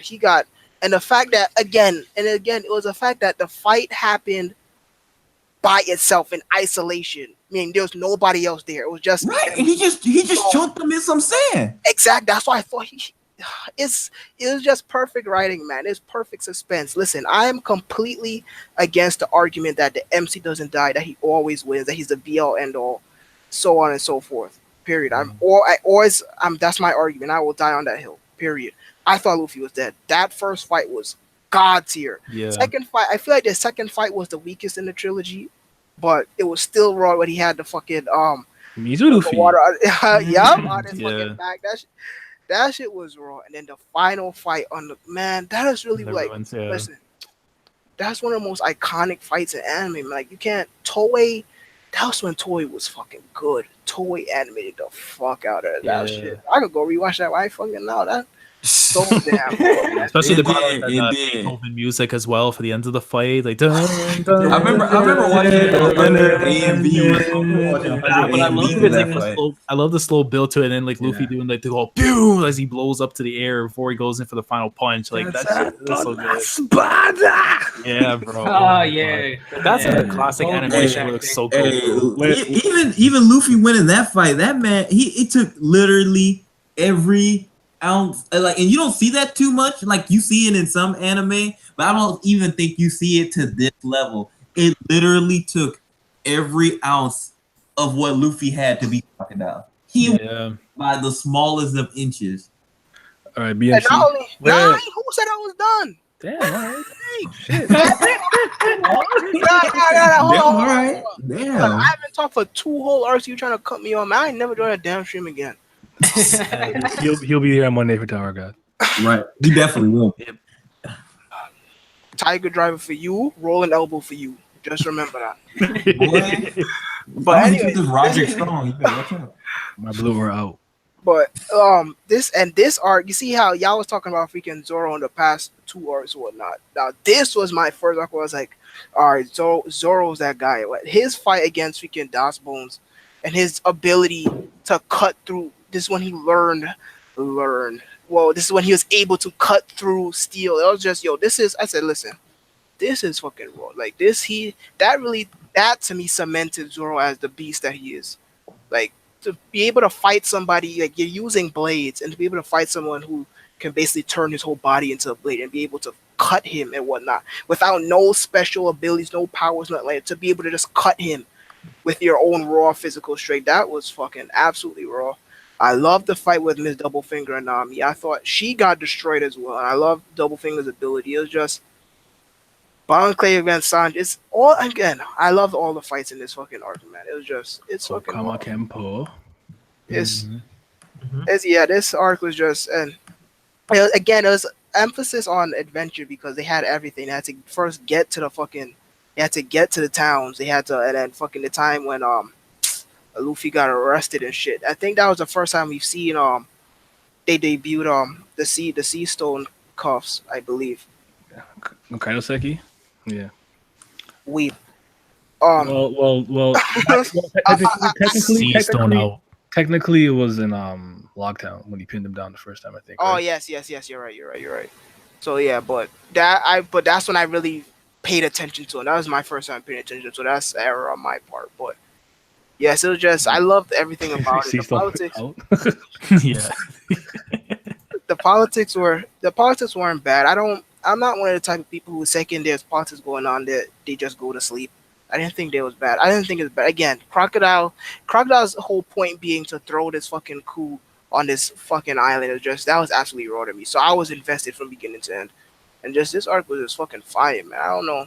I'm actually surprised Vince is so mixed on it. I don't know.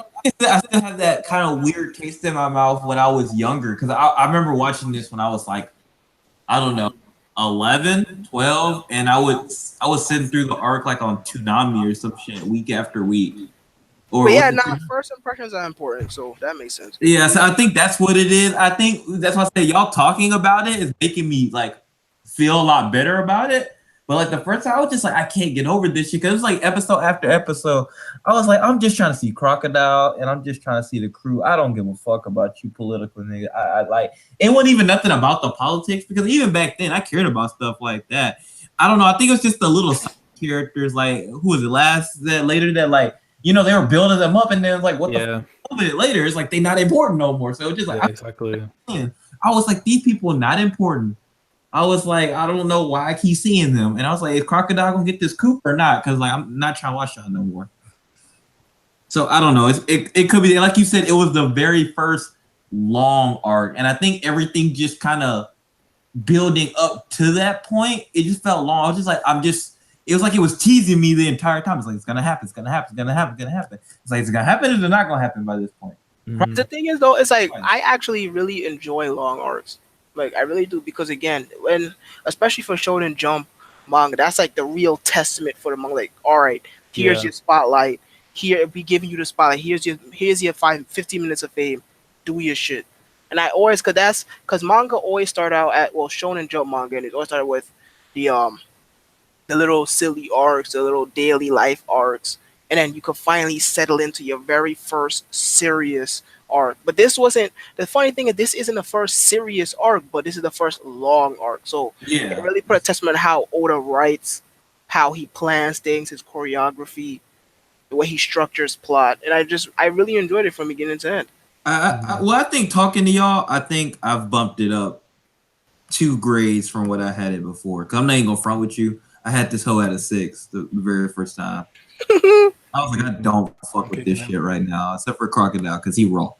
But you know what? I feel a lot better about it now that we talked about it. BMC. I need your thoughts on the arc. Okay, give me a second. All right, so in terms of like, I guess if we're talking about like the first watch through, I'd probably say I give it like it's probably like an 8 out of 10 for me. just because it was kind of long. Like it was like there was some parts where I was like, all right, like I needed to move a little bit faster. But I think now for me, it's like a solid 9 out of 10. Could be a 9.5, depending on how I'm feeling. But I think like they were just like, I think like the pacing, like there were some parts where I was like, oh, it's a little bit too long. But I think that's just how I'm feeling right now. I think if I was like, if it was like, I don't know, 3 p.m. or something like that, I'd probably give it a 9.5. You know what I mean? But like, okay.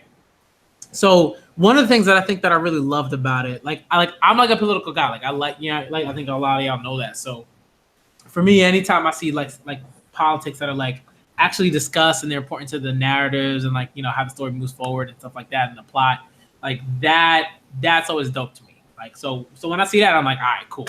You know, and then like right there, the idea of the corruption that is the Shichibukai system. And we get that, I think, to me, relatively like early. You know, so I really like that. So I already know, like, okay, like this is something that like we're going to see later on. Like this system is going to be something that's discussed. Like this corruption, like you can't just like drop like boom, corrupt like political like institution or whatever, and then just like, you know, move on. Like, right, like you can't do that. So I love that was something that was really important, and that like it was like it was the thing like for the arc, right? And like this is something that like you just get little hints of and stuff. So before that, so I love that. I thought that was like dope, and it's one of the things that makes Crocodile so dope, because he's like a villain that like clearly understands the world, right? Like he's not just like, oh, I'm just gonna come in and like beat everybody down and like that's what's gonna happen. It's like I'm gonna do this whole slick like, and I'm gonna kind of beat everybody down in a different way, right? Like he's just dope. Like he's just a dope villain. He does it so wonderfully, and it's just great. Like how, right? Like the one thing that I love about the Alabasta arc is that it doesn't, right? Oda doesn't say, okay, they beat the villains to save the day, da da da da. Let's move on. They're gonna be in the paper, whatever. Da da. Let's move. It's like it moves into Smoker and Tashigi having to deal with the fact that they could not do shit. Yep. Like it was like I felt that. I was like, yo, like if you just been like, yo, like if you're just anybody that has like an issue with like a political regime or something like that or whatever, you just like, man, you're like they're like government officials and they're just like stuck. They're just stuck. And I love it because like the Chica's just like, she's like, I'm not gonna cry because I'm not gonna do that thing. I'm not gonna let people like, you know, like I wanna make sure that people don't see me as like the, you know, like that sort of like, you know, like corny trope, like the girl who cries, but it's like I gotta cry. The sensitive women type. Right? But it's like I gotta cry because this is getting to me. I think if Smoker was a different character, he definitely would have cried too. But Smoker's like, you know, Smoker's not gonna do it. But like, Smoker don't give a fuck. He's just mad. He's just like, like he's mad, and I loved it. I loved it because it's exactly how they should feel. That's exactly how you should feel if you're a government official and you're like, I'm trying to like, and you're all about justice, and you can't do nothing, and you gotta watch pirates that you've been chasing do your job for you. Like, man, that to me, that's like that 9, like 10, like territory type stuff, right? Like the pace is the only reason for me it's like at a 9.5, 9, something like that. But other than that, like it's just dope, and that's just one of the things. That's just one of the things, right? Just the villain and the Marines and all that stuff. The fights, dope.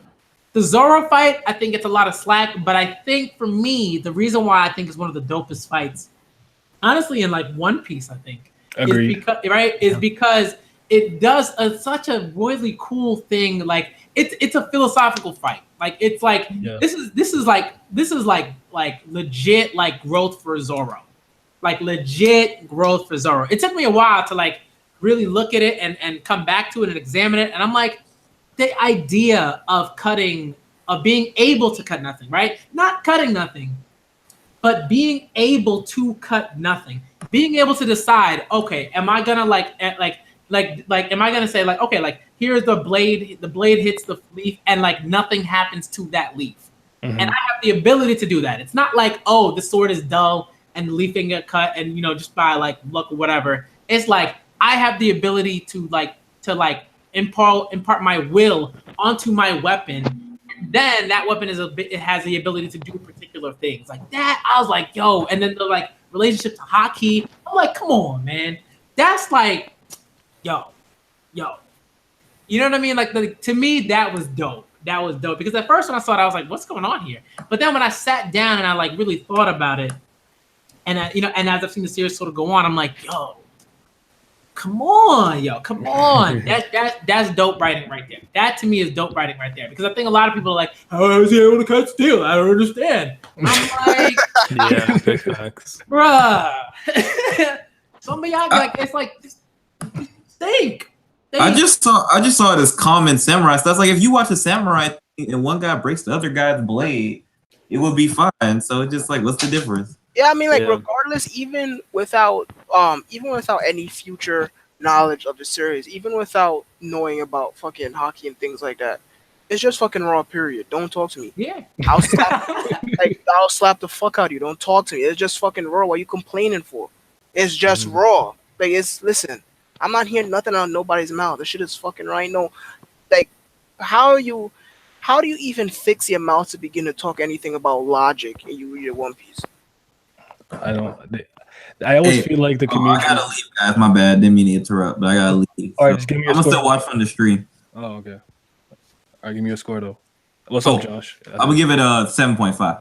But you're just not gonna introduce me, Hemmings. I feel it. I just see that you slid in on myself. Everybody, Josh, say hi. Hi, I'm Josh. This is Goku Black. Okay, so like Alabasta was like fire, but I give it like a 7.5. Because like it was good, but it's just like it's not hitting for me like other arcs are. But it's still like great because like Croc is a sauce lord, right? And it's just like the like end scene with Vivi, that shit just like that got me in my emotions a little bit. You know what I'm saying, right? Mm-hmm. And like Luffy like using water to like and even like he got washed in the second fight, but then him like using his blood in the third, like, man. And then you get the whole introduction of Nico Robin, and then it's just like well, then she joins the crew, and then it's just like you find out she wants to die, but like we don't get into that till later, so like, you know what I mean? But it's just like you want to learn more about it, and she's like, why she wants to just, you know, be left there, and you find out she can read these like poneglyphs and all that, and it's just like, man. And of course Ace, but like rip my nigga Ace, but we'll talk about that later. But yeah, that's it. Finally my turn. This starts at 10.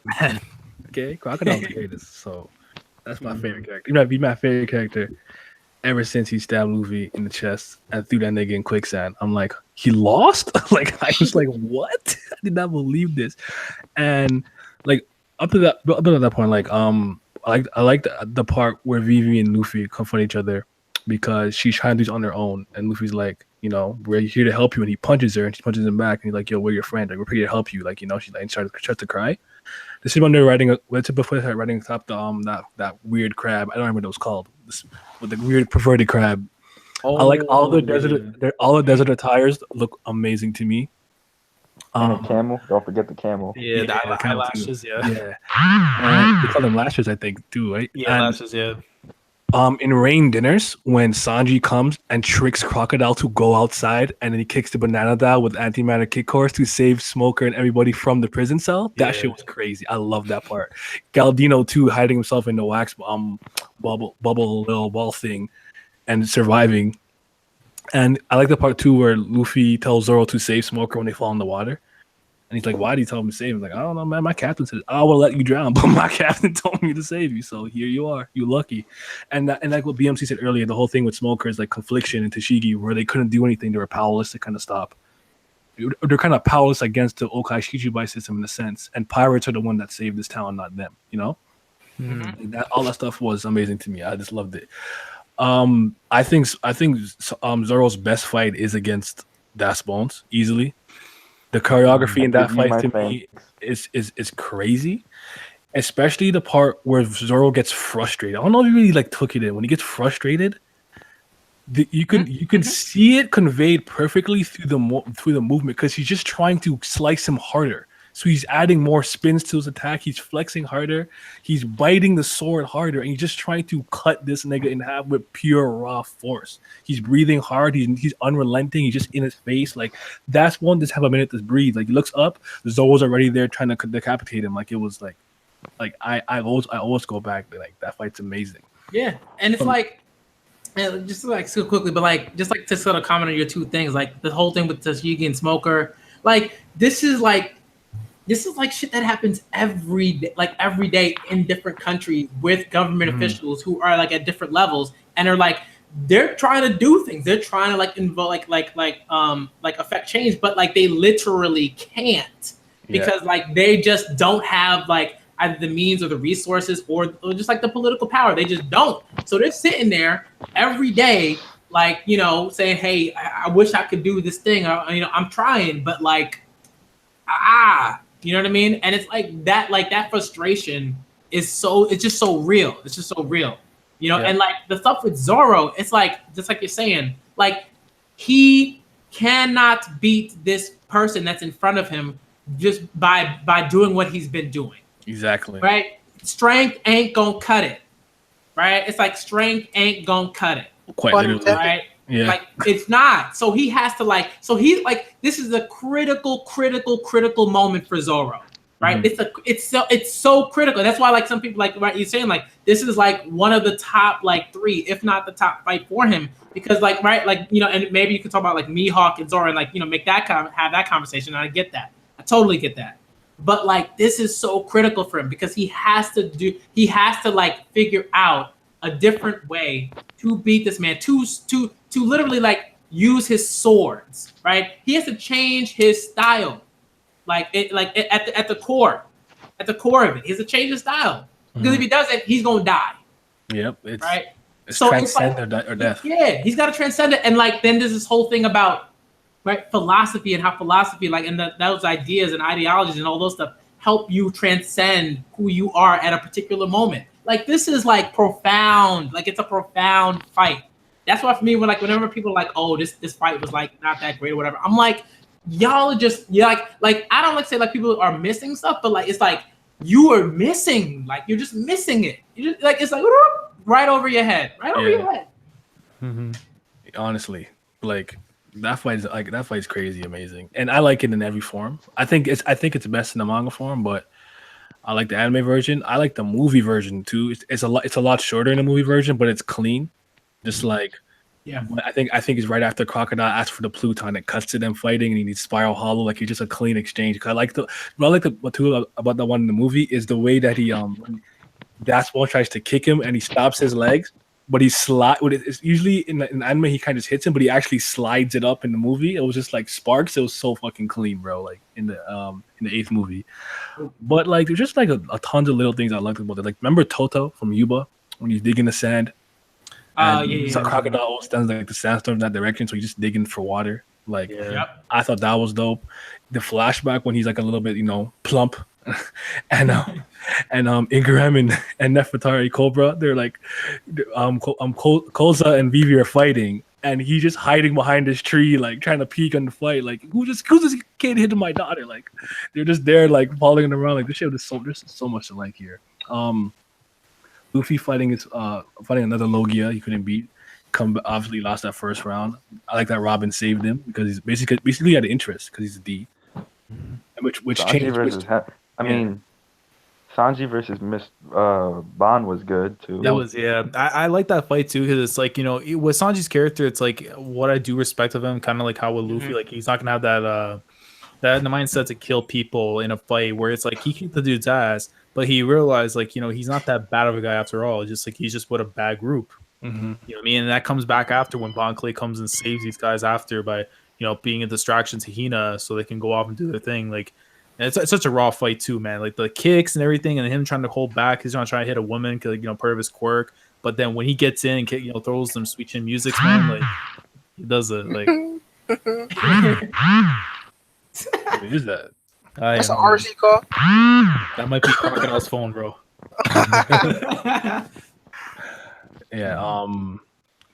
Even like I just think Crocodile's display of his mastery of his Devil Fruit was super good. Like Yeah, because they said he mastered his fruit too. So it's like that was like before we understand the concept of what awakening was. So it's like now you look at him again. It's like, hey, if he had hockey, he has already mastered the fruit, and if he has a stage above that, he's how gonna much be more broken could he be? Like, that's what I'm saying. And like I thought people like you don't realize that if Crocodile succeeded, he would have been virtually unstoppable. He would have resided in the desert kingdom where it doesn't rain. He would have had access to the Pluton if Robin told him what happened in the poneglyphs, and he would have been he's honestly arguably unbeatable in the desert, right?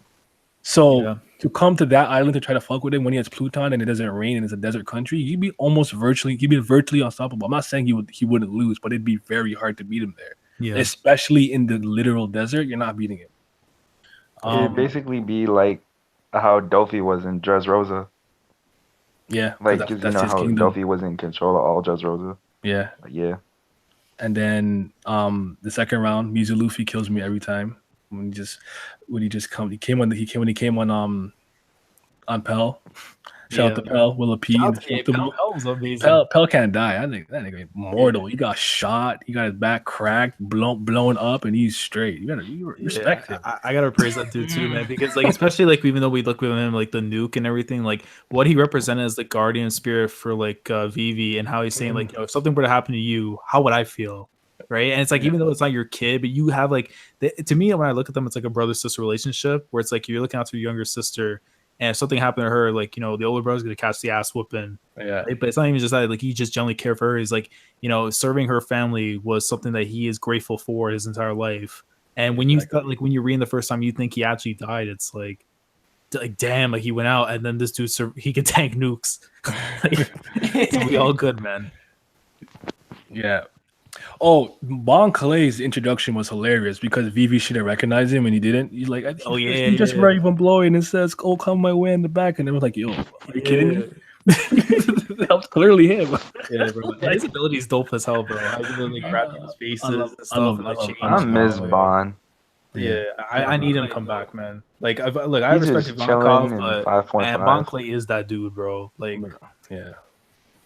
And then the little fights with Luffy for me, they're all great. The third one, I love the third one, because third one to me is just like finally he's gotten under Crocodile's skin. Because like this, like didn't I kill you twice? Like what? Why are you here again? Yeah. Like it's frustration.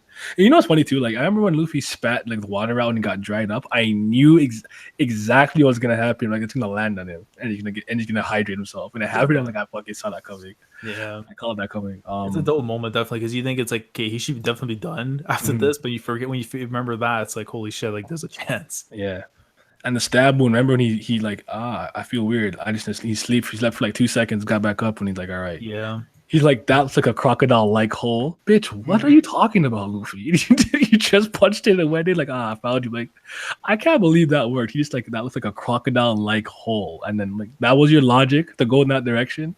Like, yeah. Also, like Zoro and his sense of direction and how the Marines are basically like, go that way. And it's like, One of my favorite panels to this day in Alabasta is when he's running around before Mr. One gets him, and it's him running into the ducks. He's actually I'm like, you idiot. It's actually like there's actually like a panel where it's just like he's like outside the kingdom, and it's just like, wait, how would you get all the way out there? Yeah, bro. Like, I don't know, man. I don't know. Give him a compass. Fucking love Zoro. mm-hmm. Yeah, Zoro X Compass, greatest ship in One Piece. Facts. Yep. Oh, and All right, hold on. I gotta get out of here because I gotta feed my cats. I gotta get to bed. all right, yeah, no, he's getting late. I need to wrap this up actually. What's your score though? You know what? 9.5 for Alabasta. All right. 9.5. The pacing, but that's not enough for me to drop like a whole point. Yeah. Mm-hmm. So I'll give it a 9.5. All right. Thank you for coming though. I appreciate it. No problem. Yo, this is dope. I got to, got to talk about some next break is gonna be Skypea. All right, cool. If anything, I'll reread it. Well, remember August is the special too, so the special will be out in August. Yeah. Facts. Episode of Skypea. Yeah. My fifth reread of it. Let's get it. All right, cool. All right, later. Peace. there's a lot to like here. I just remember every time they ran to Smoker, it was funny. The first time, you were just eating, Oh wait, you're the fucking Smoke dude. He spat out all the food. Bro, the Dubs He is put it in his mouth and he ran. like, waiting for you, and he's like, "Stop eating while I'm talking." Just the patient reactions where he punches right through him, and then you see like Ace afterwards, like, "Go Like, hey, what's up, Luffy? You're not paying attention." Yeah, bro. Like, yeah, man, there's a lot to like here. But yeah, the rain. I think the rain dinner scene is one of my favorite stuff because Sanji came through. mm-hmm. The Klima attack stuff had me weak against my double finger just because she's doing the most. And it's like, ooh, a nice breeze. Oh, that tickles. And she's like, what the fuck is this? And she turns the paper around. It's like, oh, the combat mode. I'm like, nigga. Yeah. But the fact Usopp even made that in the first place, like Sky Pre with no dials, like he's a good inventor, man. Respect him. Yeah, like his way of like using like technology and how to like create things that could become useful for the crew later on. It's like when you look at like, let's say someone like Frankie, who's like knows a shipwright, but we know he can go and create stuff because of his past and stuff from Water 7. But him, it's like, if you things at next level, those two can create. I'm telling you, they're gonna create a Gundam, bro. They about it. Oh my gosh. And then the fact they all ran to rain dinners and just got captured. They're so fucking stupid. Yeah, like. And remember when they're making for the Sanji with the curly, they're just laughing in there. Who took everything from the pantry? Like, yeah. I don't know how they bring it back in Skype after too. Like, bro, I need to hear Luffy Skype song. Yeah, that shit was so fucking funny. But yeah, post Skypiea stuff was dope. Vivi's speech about why she can't come, she's gonna save the kingdom. Them all putting their fist up for the X. I love that moment. One of my favorite moments in the series in general, because it's like one of those, one of like, the best moments in One Piece. You want her to be there with them, but it's like she can't go because of what would transpire afterwards. But it's like, when she says that thing, is like, "Will you come back? Still consider me as a friend?" And even if they can't say it, throwing up the X, bro, it's like, great. It was great, man. I love it. She's an honorary Straw Hat. She is. She is to the crew. She is crew. Like, she's not. Come on, man. Even if she's not there on the ship. Bro, yeah. Like, she got to see it. She got to see it on the ship. Yeah. Yeah. I mean, it was hard to see my boy take that L, but just remember, at the end of the day, the series is 2-1 Crocodile. Yeah. Hey, listen, man. If Crocodile comes back, bro, with the hockey awakening, and the drip still intact, I know Hema is just gonna nut buckets if he pulls up in Wano. That's a fact. Hey, listen, I always preach the gospel of Dofi, but I cannot. I'll cut off my own hand. I cannot overlook him. Crocodile is and what I love with him is with his character, the whole thing about him having no trust for people and stuff, and it's like you think that's just a one-time thing. That's something that we know for a fact. When we get that backstory, it's gonna have a whole lot more meaning behind. I feel like it's tied to Ivankov too. I think it's weird. I think it is, and I think it isn't, because we're going back to the whole thing with Whitebeard and how he wanted to go after his head and everything. I think lost the Whitebeard. Yeah, because I think he lost him too. So it's I think there's more to where it's I think coming up on his journey, he understood the meaning behind trust. Yeah. Where it's he probably was rolling with people, got screwed over, and it's well, trust means nothing, and he used that to his advantage to get a girl who could probably read the poneglyphs and people to work under him and stuff. He had a whole goddamn squad. He had a really good plan, and he had 80 contingencies. Where's the bomb? They found it. Okay, we disabled it. Oh nope, there's a time on it too. He's a great tactician. Yeah. That's my dude. Yeah, man. And honestly, even speaking great stuff with Crocodile too, more of Oda, but in terms of how he even choreographed the fight with him and Luffy, the utilization of the panels and the impact of every single hit. Yes. With the blood coming through, because it shows with Luffy he needed the blood to connect with Crocodile. So he can land on a low gate, but the way that's just used and just seeing that, it's just you feel every punch and kick that's just being thrown. That's a 5-star fight, man. Yeah. These dudes, we're looking a 4 build up in the trilogy, and then they just hit a 5-star match, man, with a hot white finish. Cork and Hall, man.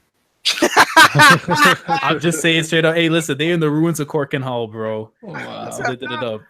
And Baba was in the backhand stacks, as he should. Oh my lord. Any final comments? One Piece GOAT. Yeah, it is. Go Piece. Go Piece. This is good. This was I'm finally happy I did this fucking stream. This was fun though, honestly. Yeah. Yeah, we definitely be back for the Skypiea saga, which what was that? That's Jaya It's just Jaya and and Skypiea. Skypiea, yeah. Because Yeah. Long Ring we Just kissed it Jaya with and R7, Skypiea. which is really fucked up when you look at it, like Long Ring Island, R7, and East Lobby. That's crazy. Yeah. But all right, let me get your scores for the arc. For this one, I'm gonna give it. I gotta give it a 9.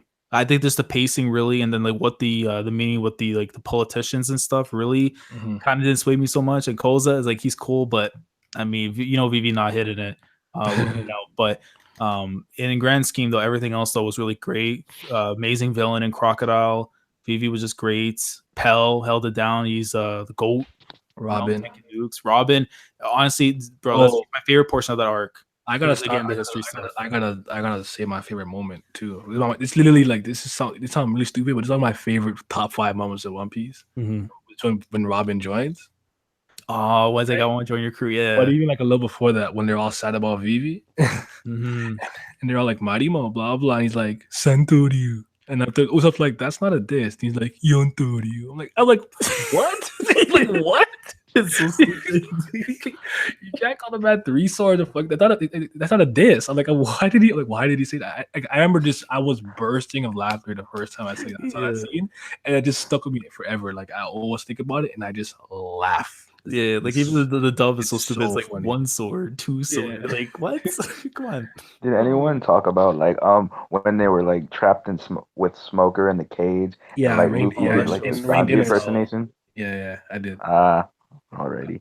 I love that part, man, because he came with his anti-mana kick curse and the banana crocodile. That shit was raw. Yeah, even the funnier thing for me is like when Sanji pulled up afterwards, right? And he's like saying like Nami, like, oh, you're safe and everything. And Zoro's just like, get in here and fucking do something about it. Like in the dub, bro, it's so funny. Oh man. Yeah. Also, like when the fucking crab was crossing the ocean and like, yeah, this crab can do it, and it's just like thinking, oh no, and it's just like, oh. Yeah, I mean, they were like the crab was sinking. Yeah, I mean, even a funny one, even though it's like I know it's technically filler, but you remember back when like Ace met up with that like lizard thing? Yes. Bro, that's one of my favorite things with the fillers, bro. Like this dude just pulls up, he's like, what the hell? And he ends up like taking this thing to go into the bandit's place to go get the food and shit to bring back to Luffy. Like, oh man, great stuff. Simi, what's your score? 10. Yeah, real nigga. That's what I hear. Listen, regardless, I can understand people's problem with the pacing, but again, this is when Toy was fucking raw. I mean, it's just Agreed. It was, even though the pacing could be questionable, it still wasn't Dressrosa anime bad. I didn't have a problem with it, and I was literally marathoning this shit on fucking Hulu with ads. So I thought it was fine. And again, Toy was just on their freaking shit. Just the art is nice. The sound effects, I mean, yes, it's the DB sound effects, but they're still iconic. But just the art, the animation, the voice acting, the music is just good to look at, period. And again, I just love the setting of Alabasta. So regardless, I just enjoyed watching the animation, period. It's probably not as bad in the manga, but I don't know. No, dude. I remember I watched your anime too. So like I love the anime really up until Dressrosa actually. So I heard Whole Cake Island is done well. Is it done well? Parts are good. Yeah. There are some good points. After they leave the Seducing Woods, I say it's good. The pacing is still not ideal. It's still a little slow, but the quality of the animation and stuff is a lot higher. Like the animation is and well even just done. the padding out too. The padding out too of like little things to add into it to like really fluff it out, so it's not just like falling page by page when they're animating it, like extra fights and stuff like that. I actually appreciate what they add. All right, that sounds fine. That doesn't sound bad at all, actually. It's so tough when I hear with Dressrosa because like literally I love that arc a lot in the manga. Like it has a special place in my heart, but when I look at the anime, it's like it's I agree. Like it's so tough to sit through it at times. Yeah. Because Shida does some really nice work in Dressrosa, like Gear 4th specifically. I think I like Gear 4th in the anime more than the manga because it's just like in movement. You know what I mean?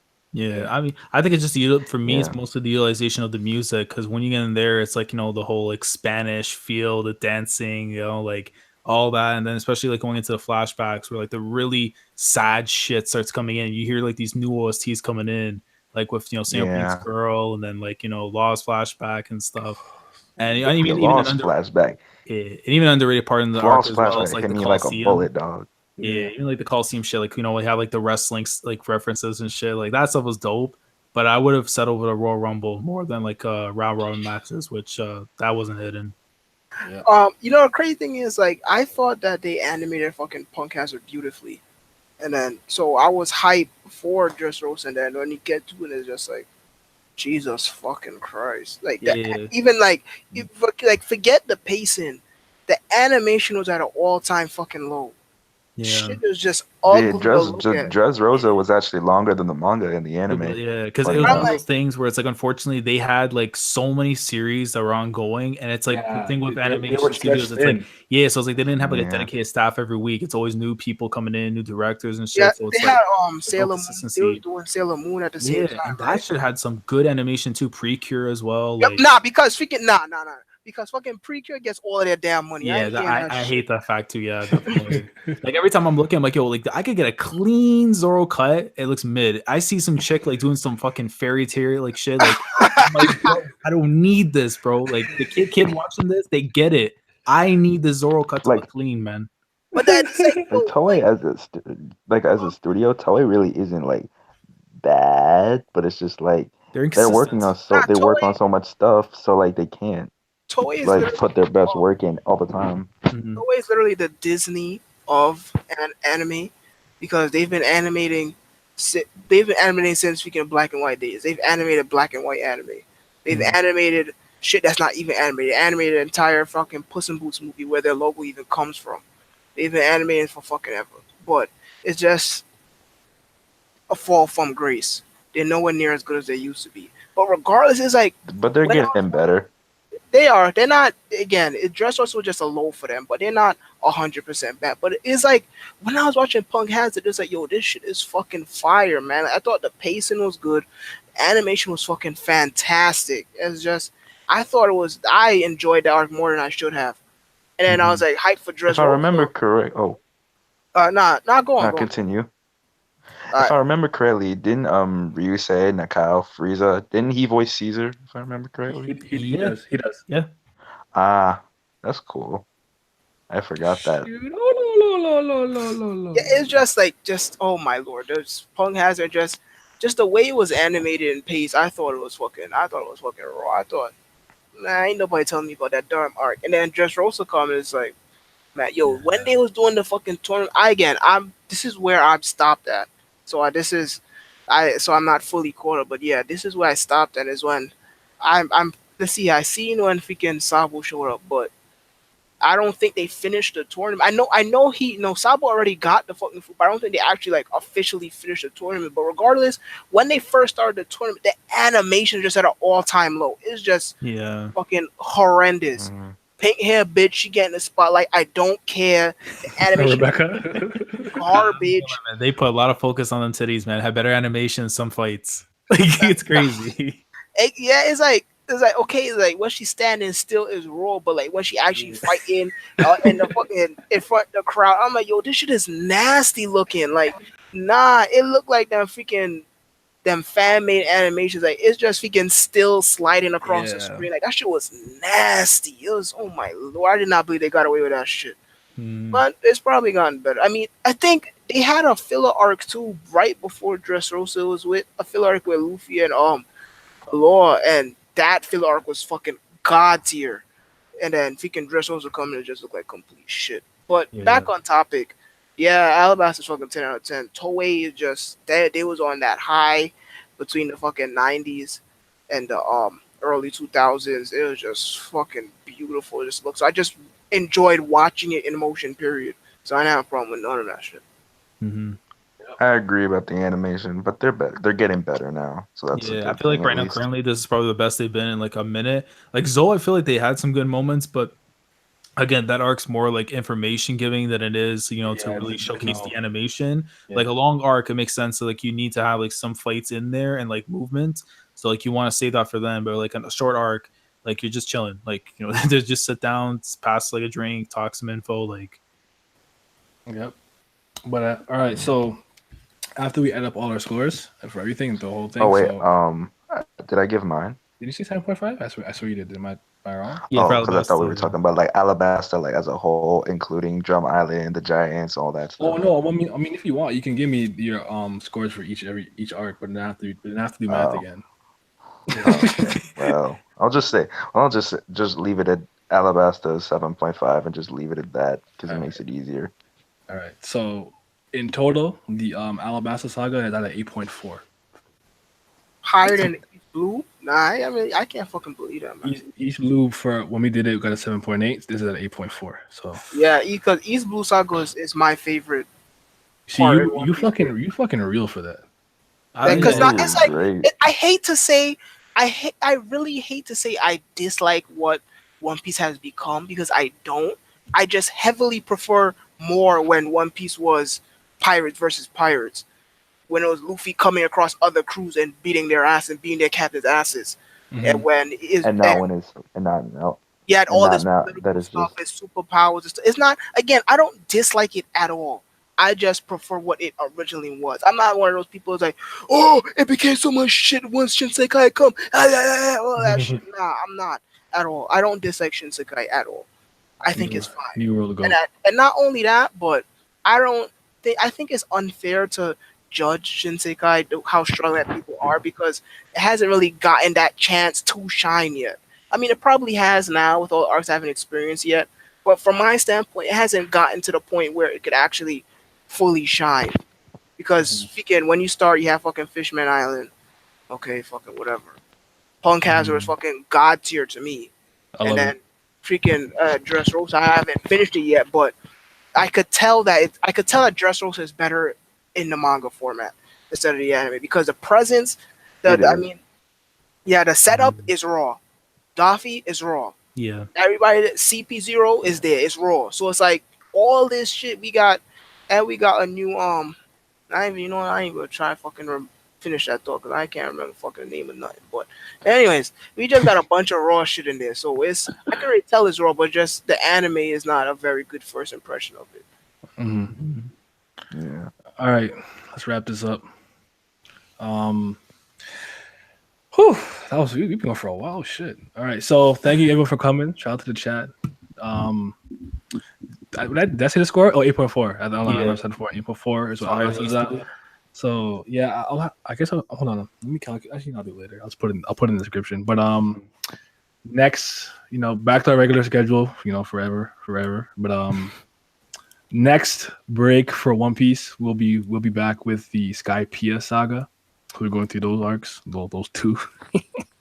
Giant Love Skypiea, Skypiea. but we'll just go. I guess we'll be in depth anyway. Just a lot to cover with all the flashback stuff, anyways. Mantra and Bellamy stuff. and L. Yeah. Yeah, but thank you guys for coming through. It was fun. I'm glad I ended up doing it. I was just gonna go to bed and eat, but I'm glad I ended up having the stream. So to Laz, follow This Laz, nigga eating follow beans. Josh, follow Simi. I don't remember everyone's ads. I love Vulcan. Madaka, Moon Vulcan, Hi. Commodore Laz, Thank you. and I am. Don't worry about me. I suck. All right, you're. We know.